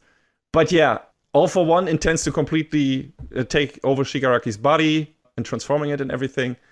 There were some cool side aspects of this, like considering My Hero Academia is such a propaganda show. They're willing to let the prison guards in the super villain prison say some really vile shit in regards to the people with quirks that have been deemed villains by the Hero Society. The series made a big deal in the previous seasons about showing how thin the line between hero and villain can be, but there are definitely some people in this world that don't see it that way. So that was a neat aspect, because kind of the show often, I feel like, refrained from being political in a way, but in this season, it actually tried its hand at some of that, especially when it comes to the image of heroes and what this ideal actually means, and what it means to live this ideal, and what it means for people to actually strive for that, and people who take it seriously, and people who take it too seriously, and people who pervert this ideal. We see Hawk's shitty childhood and why Endeavor as a hero was so important to him. And that was also really cool, because so far we didn't really know that much about Hawks, but his background story is pretty good, and it completely makes his dedication to Endeavor understandable. A guy we didn't really sympathize with up to this point, but he has a different meaning for Hawks. Let's just leave it at that. And that's really, really cool and really well pulled off. And we get more interesting stuff on the whole Endeavor family thing, because Endeavor also gets hurt big time in the battle. He then gets visited by his family in the hospital, and finally verbalizes his regret and says that everything he has done wrong is coming back to haunt him, and that he is sorry. Finally, he's even crying about it. About time. About fucking time, man. And I promise you, if you decide to watch it, it will be rewarding seeing that. Like, it's time because you realize, okay, now it's time for family therapy, so the family can rebuild and get Toya back. It's been time. It's been overdue, for fuck's sake. And I was worried the show wouldn't get here, but it does, and it feels very rewarding. But first, of course, we learn how all this family tragedy actually came to be. And I don't know if I should give that away, but since you know that Toya is already Dabi and everything, I guess I can. And it's it's different seeing that on the screen. You know, Toya, just like his siblings, was Endeavor's attempt to spawn a designer baby that would combine his fire quirk with his wife's ice quirk and eventually surpass All Might. However, all the attempts before Shoto were unsuccessful. Toya, being the firstborn son, got a more powerful fire quirk, but his body is actually more attuned to the cold quirk, which in a cool twist of fate means he can tolerate cold much better than heat, which also means that with his fire being stronger than that of his father, every time he uses it, he's basically burning himself alive. And his flame being stronger than his father's is also extended to his will. He is so intent to please his father, to be recognized by him, to fulfill Endeavor's wish to suppress All Might, that he won't hesitate to hurt himself to improve his power. And this gets only worse once Shoto is born, of course, since he is Endeavor's dream child. Now, to be fair, Endeavor makes some attempts at reining Toya in, but to no effect, and the show thankfully doesn't shift the blame to Toya either. Toya says multiple times, "You have lit that fire under me, Dad. I'm like you. I can't just stop." And let's be honest, Toya is a tough kid to deal with. He is so rightfully unhappy with the situation that he lashes out at everyone because he feels like abandoned trash. His mom doesn't help him because she's afraid of her husband and doesn't know how to get through to Toya, so he loses trust in her and pushes her away. The person he opens up to the most is his brother Natsu, but Natsu is a kid and understandably doesn't want to listen to Toya's progressively fanatic rants about their dad being what's wrong with today's heroes and the woman in their family being useless. His little sister is, well, his little sister he can't relate to. And Shoto is an ever-present reminder of what his father wants him to be, but what he thinks he can never achieve. And that situation can drive a kid mad, and the show makes no qualms about what, and most importantly, who makes Toya act out. So it's like there were some easy traps here, like where it's like, hey, this kid was just a difficult kid, and Endeavor is not really to blame. No. The show definitely says, like, Endeavor, you fucked this up. You made the mistake here. You didn't care enough. You didn't pay attention enough. You were so focused on creating your legacy that you are responsible for this. Now, if Endeavor had put in some serious father-son time with Toya, talked to him, took his efforts seriously, supported him, showed him some genuine affection, in short, if he had been a goddamn parent, I'm convinced this all could have been avoided. But like the weak sauce dipshit he is, he runs away from the responsibility, takes refuge in his work, isolates Shoto from the rest of the kids because he thinks this way he can control them and not lose his grip on him like he lost his grip on Toya, puts all the burden of fixing Toya on his wife, which of course she crumbles under, which results in her hurting Shoto. You know, the thing we saw in the first season where she throws the cooking pot at him, what leaves him with the scar. And the cherry on top of this family tragedy avalanche/wildfire is Toya losing control of his power and burning himself so bad that his gradual descent into madness instigated by his negligent dad is finalized and he becomes the villain we know as Dabi. It's sad, it's disturbing, it's tragic, and it feels real, man. I did not believe the superhero anime could pull off believable family drama, but goddamn did it ever. It's so good. It's so good and feels so realistic, weirdly enough. I wasn't believing my eyes, but it was there. It was really well done. It was really well directed. It was incredibly acted.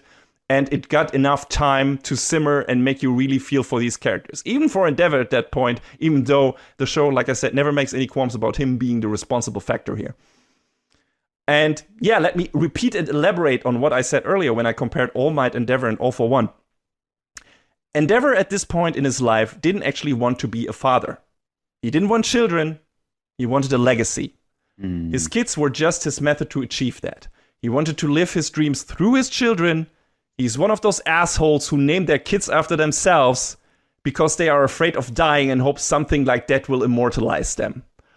Or one of those shitty parents who get their kids into a profession they couldn't succeed in just so they can have success through the potential success of their children. They don't care about their kids or about what they want. They only care about themselves.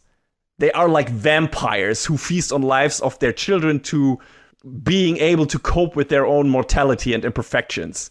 And there are so many people out there that treat their kids like that, which makes this also believable.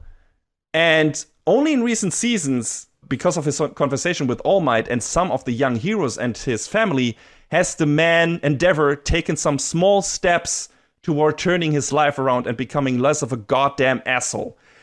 And the irony in all of this is that he actually became the number one hero for a while, regardless. Something he could have never imagined because he considered All Might this indomitable obstacle that he'd never be able to surpass in his lifetime. Well, at least when it comes to hero rankings, you did, Endeavor, and it probably would have happened either way without you having to fuck up the lives of so many people. Good job. That is such a sad irony behind all of this. It's like, and that's what good drama is, in my opinion. It's like you see the building blocks of this, you see how this happened, and it's believable that this happened, but it didn't have to happen. It was only due to the folly of man that all of this shit had to happen. Now, the rest of the family takes some responsibility as well, but more in the way of we fucked up because we were too afraid or didn't pay enough attention, but still confirming multiple times that Endeavor is the one who started all this, and he has to justifiably shoulder most of the blame, but not all of it, because he can't. Because after all this, he is still human. And if this flashback has shown us anything, it's that he is too much of a bitch to deal with this alone. So his family will support him, not for his sake or to absolve him of anything, but to get Toya back. Because Endeavor can't do it by himself. It's so good. And it's exactly what I wanted out of this storyline. I didn't expect that the show could deliver such potent character drama and development, but man, I rarely have been so glad to be so wrong. It's great stuff. And I really recommend you watch the 6th season for that alone. Everyone who's listening to this. It's great. We get some more good stuff with Deku at the tail end of this season. He is now able to converse with the previous holders of One for All in his dreams. Like, he learns that due to certain mechanics, One for All can only be inherited by quirkless people at this point, which means that he might be the very last user of this immense power. And we have Nana Shimura, the grandmother of Tomura, and the other previous users ask Deku to kill Tomura because they think he's irredeemable. This coming from Nana is incredibly disturbing because it's her grandson after all, but of course it's a trick to test Deku's conviction. He says he thinks One for All isn't a power for killing, and he'll find a different way, and thus passes the test. And the way this is portrayed is pretty cool because in his dreams, Deku is not really able to properly talk. He can only mumble, except for the moment where he explains why he wants to save Tomura and why he thinks that he is different from the other villains he encountered. He also turns into his child version as well when he says, I want to save that kid, which shows that this is a pure conviction on his end. I really like the way they framed this and how this spoke to Deku's real heroic sensibilities and, you know, his idealism. And it's a real cementation of his character and what he is and why he is geared to be the number one hero. And the last battle has, of course, done irreparable damage to the image of heroes in the city, even with Endeavor going public with his family history and trying to salvage some of the public's lost trust. Still, things are looking really grim because they don't think they can trust or rely on heroes anymore. Like, the normal citizens form militias that try to take down villains themselves, which leads to the rise of xenophobia and witch hunts. Likewise, some of the heroes get disillusioned by the backlash and decide to quit. So really not a good time for anyone at all. And Deku leaves UA to not put his friends in danger. Kind of, again, a parallel to Fushi, right, at the beginning of Season 2 of To Eternity. The city is in ruins, and the villains that escape from prison run rampant, which leads to a short but neat rematch between Deku and Muscular. And it's cool to see Deku integrate every One for All power in his battle strategies now, and he finally gets to wear his mask, also Gran Torino's scarf, which is a snazzy look. And yeah, since All for One is busy completing on taking over Tomura's body, he sends a literal hired gun to collect Deku. The sniper lady Nagant. Their fight is pretty cool, and she has an interesting connection to Hawks. since she is a former hero who was used by the Safety Commission to do dirty hit jobs to establish the current Hero Society. Again, is one of those aspects where the show gets a bit more political and makes the whole Hero Society thing more of a gray area, where it's like this ideal of the Hero Society clashing against the reality, where, no, this was all established partially by bad people. And that was also an interesting aspect. And it makes Deku realize he has to also know these dark aspects to be able to properly empathize with people like Tomura, who have a grudge against this kind of society, to reach and save them. The problem is, just like Fushi in the second season of To Your Eternity, Deku puts everything on himself. He is shouldering the burden of stopping the prison escapees, the League of Villains, and All for One and Shigaraki. Of course, this quickly takes its toll, as it was. He doesn't let his body heal up properly. His costume is all tattered and torn, and that former bright, optimistic, passionate gaze from earlier seasons has been replaced by a piercing, driven stare. He looks more like a villain or an actual monster every passing day, which of course hurts All Might to see the most, because he promised Deku's mom and himself that he would take care of the boy. A promise that he is now failing to fulfill, which makes sense. He's just like Deku, always putting the needs of others before himself. So how can he even get through to someone who has been trying to copy his mantra the entire time? It's not really possible, because just Deku is trying to be like him, like All Might all the time. But Bakugo, of all people, is the only one who immediately realizes this, because he knows Deku and All Might both very well. All Might is also his hero. Deku is his rival, so to speak. And in a disturbing way, this is mirroring the relationship between Endeavor and Toya. Two kids just wanting to be like their dads, and one being destroyed by it through his dad's neglect, the other also on the brink of destroying himself because his adopted dad, while trying his hardest, also didn't pay close enough attention to the trajectory his young protege/adopted son was on. I like that there are a lot of character dynamics that are echoes of another in this season and in the series in general. I think you had some problems with that in Demon Slayer in the second season, where there was some dark mirror stuff going on with some of the characters. But I feel like here in this season it plays really well, because we have the whole underlying theme of legacy and fathers and sons and shitty parents, right? And this season puts off it really well to put some parallels in the show. And yeah, thankfully, when Deku is at his lowest and in danger of being overwhelmed, his friends finally show up. Bakugo front and center, of course, because he's probably the only one who can punch some sense into Deku at this point. But it's great to see the entirety of Class A turn up for their friend, even if Deku doesn't want their help. They intend to bring him back to the school and fight this fight together with him. It's a really badass full circle moment. Like the destined ultimate hero being ultimately saved by all the people he helped before and all the friends he made. Again, nice parallel to Your Eternity Season 2, but much more well pulled off here. Especially also in the animation department. Let's not forget that, because this is a really good looking season. I love that Bakugo is like, you can't even smile right now, you All Might wannabe, so this ain't it, chief.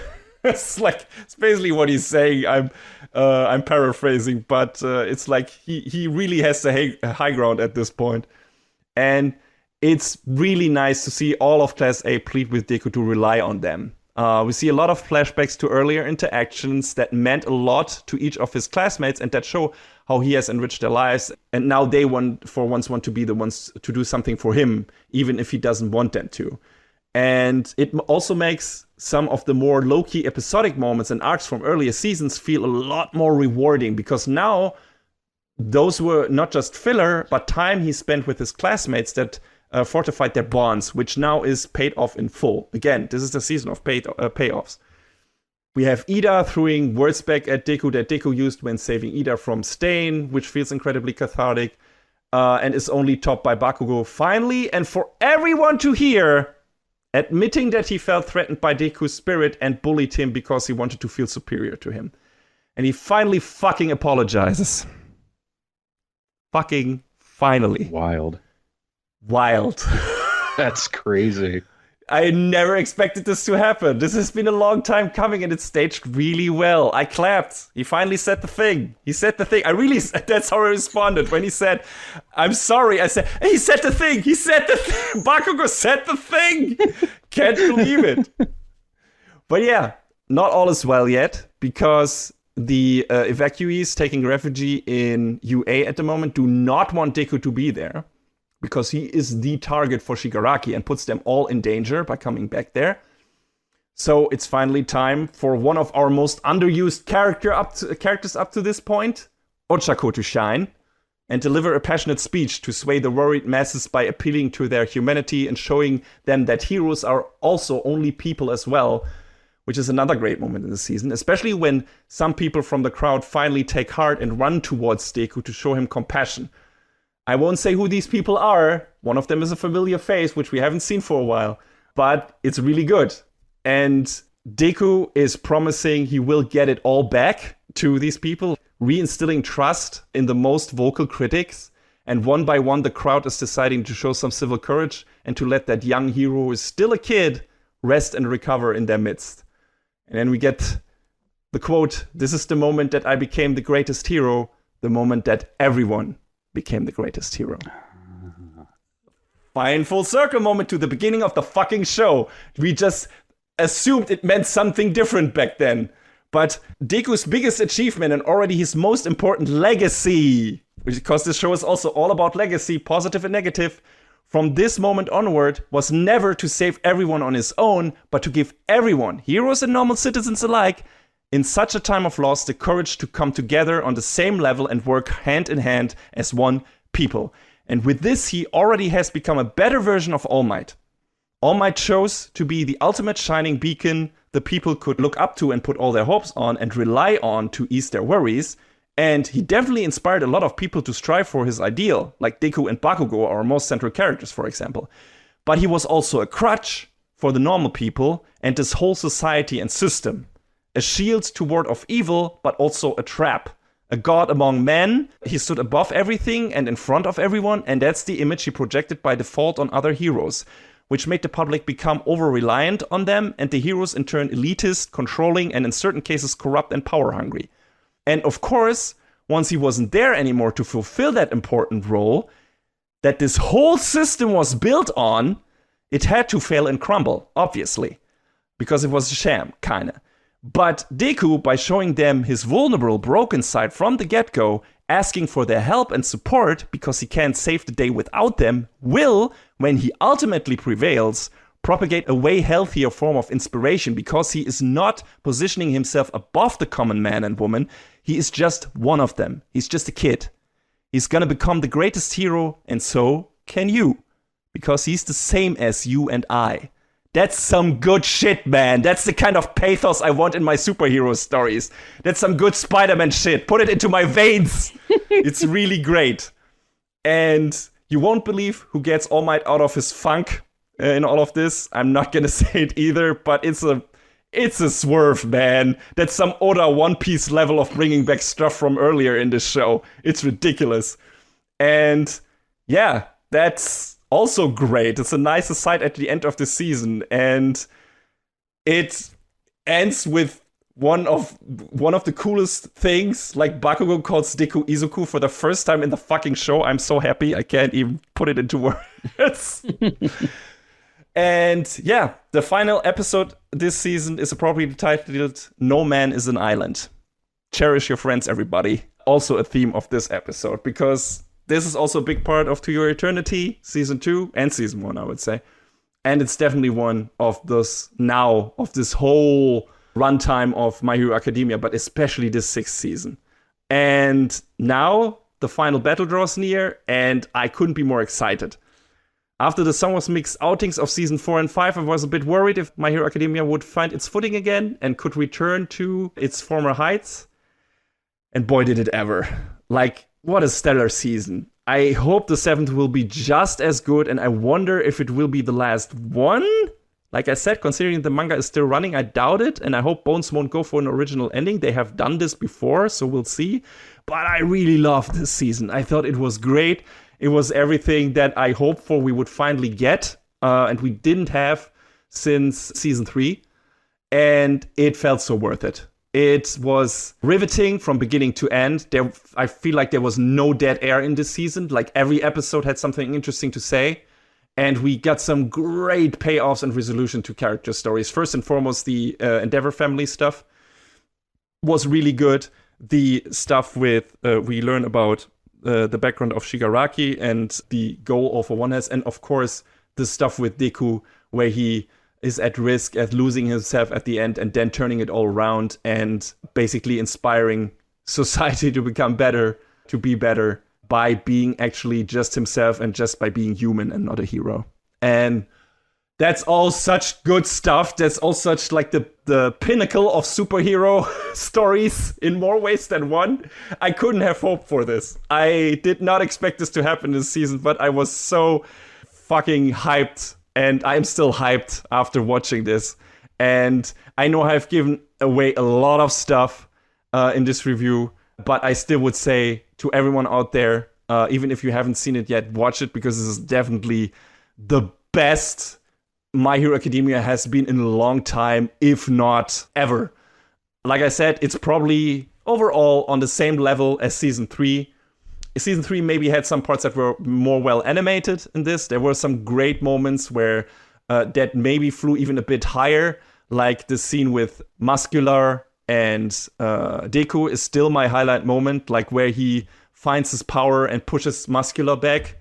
That was just, in terms of presentation, was just perfect. I don't know if the season has a moment in this that was as perfect.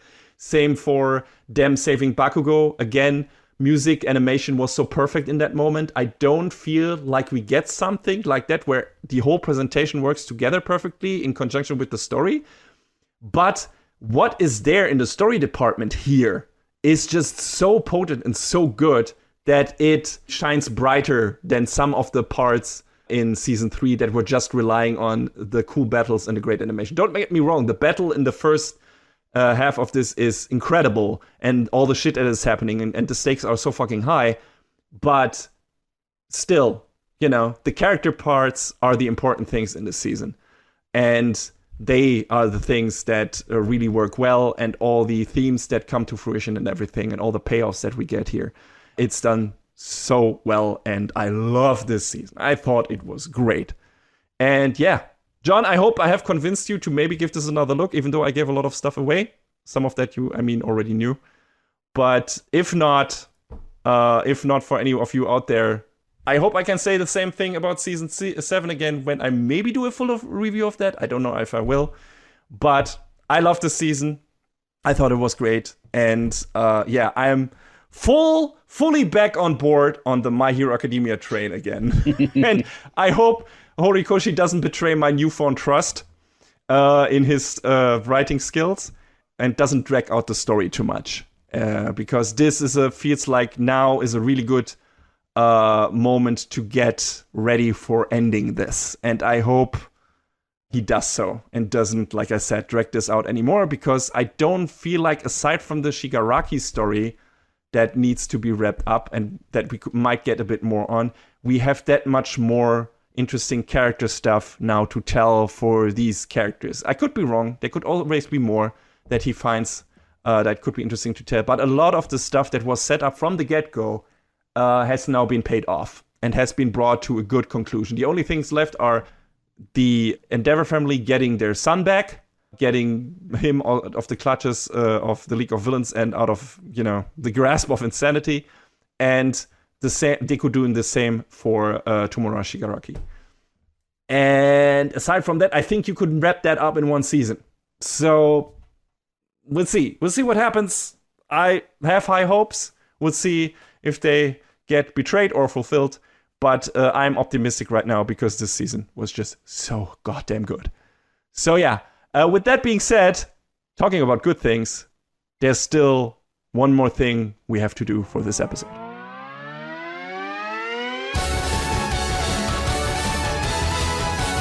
Best of the season! Alright, yeah, best of the season. Okay, it was a pretty short season for us, John, because we only had 3 episodes. Yeah. But we had some good shows. the first episode we talked about Trigun Stampede, and I didn't know where to put this in because after watching Trigun Stampede, I also went back and watched the old Trigun show, which was really fun and was really interesting and made me see how different these shows are. I feel like after watching all of this, both have good and bad aspects. Stampede has the superior presentation and a more focused plot-driven pacing, but the pacing is also what makes it feel a bit rushed at times, and it's missing a lot of the humor and meticulous world building the old show has. Likewise, the old show occasionally treads water, and some of the comedic bits can get a bit grating at times.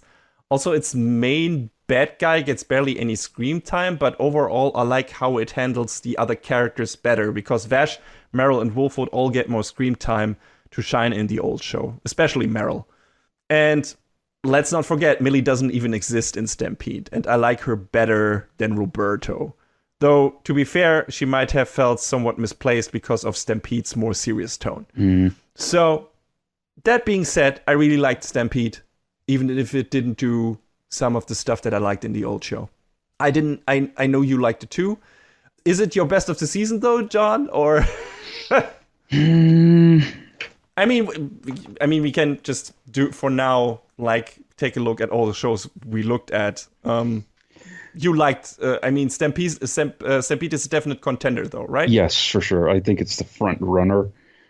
Okay. Because 2 Year Eternity is sadly no. No. It could have been if it was like season 1. It had the potential, but it fumbled it every step of the way. Yeah, that's true. Sadly. Revenger. We had Revenger. Revenger was good though. I really liked that a lot. Same. It was a story of revenge that was really well executed, and it had a bunch of interesting characters, and we said it before. Cool to see Robochi back writing a little bit of anime again, but I don't know if it edges out Trigun. I feel like there are some interesting aspects to it, but I feel like character-wise and story-wise and the setting and everything, all of that is a bit more interesting in Trigun. Like, even though we have seen these characters before, but also add to that the presentation, right? I mean, Revenger didn't look bad by any means, but Orange just went so hard on Trigun Stampede. Like, make us believe that at someday anime, CG anime can all look like this. Maybe is just something that, this is giving us hope. So, yeah, that I don't know. I thought the new way the story turns the story took in Stampede were also really interesting. I mean, Revenger tells a very interesting basic story with cool characters and everything, but I feel like Trigun Stampede just has more interesting stuff to offer on a broader scale, like in general. In the character department, in the world department, in the presentation department, like everything is a bit more, I don't know, colorful. So even though I love Urobuchi's writing, and I still think in parts the dialogue is definitely better in Revenger and everything, but I still feel like Trigun is just a more interesting, I don't want to use the word product, but that's what it is. So I would also feel that it edges that out. I watched another series that you didn't watch, Blue Lock. I loved Blue Lock. I thought the first season was fucking fantastic. It's between this and My Hero's Academia season 6 for me. I gotta be honest, because as much as I love Trigun Stampede, I had more emotions towards these shows. I'd say I enjoyed both series equally for different reasons. But My Hero Academia Season 6 just had a lot more substance than Season 1 of Blue Lock, which despite its solid character work was mostly a fun popcorn show for me, a really good one. But My Hero Academia this season delivered a lot more food for thought and wrapped up or started wrapping up a lot of loose threads from the beginning of the show and did so many good payoffs. And since I always had a bit of leftover regret for not choosing Season 3 of My Hero Academia as my best of the season back then, considering it fell off off a bit after that one, I'm glad that I think I can finally wholeheartedly embrace an outing of this show as my top candidate. So, thinking about it, I have been thinking about it a while because I like all of these shows. I like Trigun, I liked Blue Lock, and I liked Revenger, and I liked My Hero Academia Season 6. Didn't as much like To Your Eternity, sadly. But all of these could have been contenders any seasons. But this season, and because I feel like I'm so happy that the show is back and came back like with a big fanfare and everything, I think My Hero Academia 6 edges out Blue Lock ultimately and Trigun. Both great shows. Same for Trigun. Don't forget, maybe you want to watch the old show, revisit the old show if you only seen Stampede, because I think it has its merits, just like I detailed. Both shows do their own thing in different ways and have very valid reasons for existing. One doesn't replace the other. And so you should definitely check both out if you're interested in that universe. Revenger was also fun. Really solid crime story with good character work. Blue Lock is just hype moments to show. But My Hero Academia Season 6 is hype moments to show. Also payoffs to show. Also great character drama to show. It has a lot going for it this season. And I just want to give it finally, if it might be the last chance, depending on how Season 7 might turn out. I don't know. Maybe they go back to being a bit of a letdown. I don't want to believe it after the stellar season, but who knows? So I'm going to take my chance and finally put a My Hero Academia season as my best of the season, because otherwise I won't be happy anymore. I will be a sad person. So, yes, I'm very intent on doing that. So, my pick for best of the season is My Hero Academia Season 6. How about you, John? Have you made a decision? Yeah, I'll go with Trigun. I feel like, all right. I've said it before, this show about us having our cake and eating it too, so. Yeah, I guess that's true. Because, I do still like Revenger, but I think all the points you made about Trigun are true, and it just kind of pushes it that little bit further. Yeah, and especially, still watch Revenger, right? Because it's a good show, and if you're interested in a cool procedural, in an interesting setting, and with interesting characters, definitely watch that. Even if it isn't our best of the season, but it's a great return of Urobuchi, and it's fun. It's a breezy, short show with a good self-contained story. I don't think we'll get another season of this, and I feel like I've seen mixed responses to this, so we want to be the positive force here and say, yeah, if you're interested in the setup of the show, definitely watch it. Definitely watch both Triguns, or at least Stampede if you don't want to deal with the longer show, or a very 90s show. Like the old Trigun is very 90s, and everything that entails, both in positive and negative. Yes. So, but it's interesting to watch both shows and compare them compare their strengths and weaknesses. I don't regret going back to the old Trigun show and watching it, because it was really interesting to see what that show did differently as Stampede, and vice versa. And yeah, like I said, Blue Lock will get another season. I'm certain of this.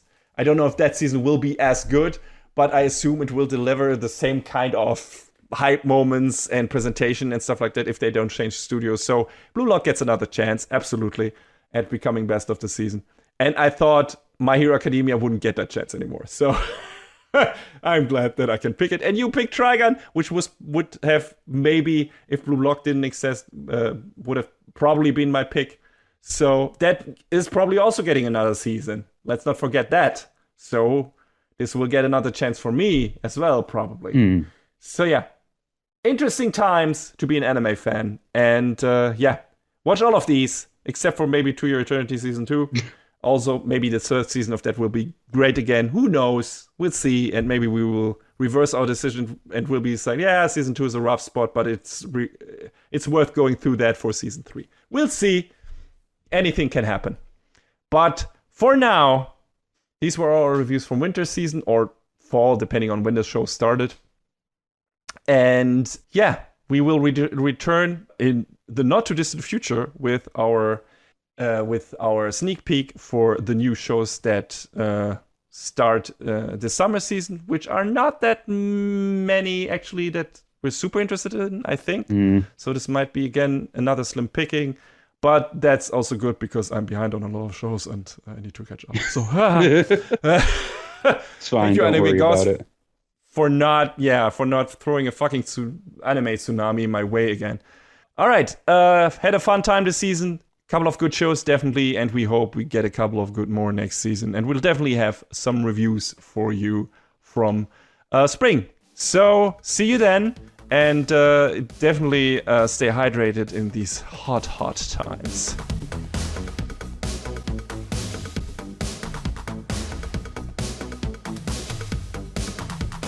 And that is a wrap on the 144th episode of Anime Brain Freeze. All the music in this podcast is from the Double Dragon Neon soundtrack by the amazing Jake Kaufman. Please go to virt.bandcamp.com and check out his awesome work. Our show is available on most of the popular podcast services, but it's always worth visiting animebrainfreeze.com for our review index and more. Leave us comments and questions on YouTube, follow us on Twitter at AnyBrainFreeze, or send an email to animebrainfreeze@gmail.com. We would love to read your feedback. Thanks for tuning in. We hope you had a good time, and please join us again on our next episode. Macht's gut. Take care, everybody. Next time on Anime Brain Freeze. A slave to fate breaks his chains to the past.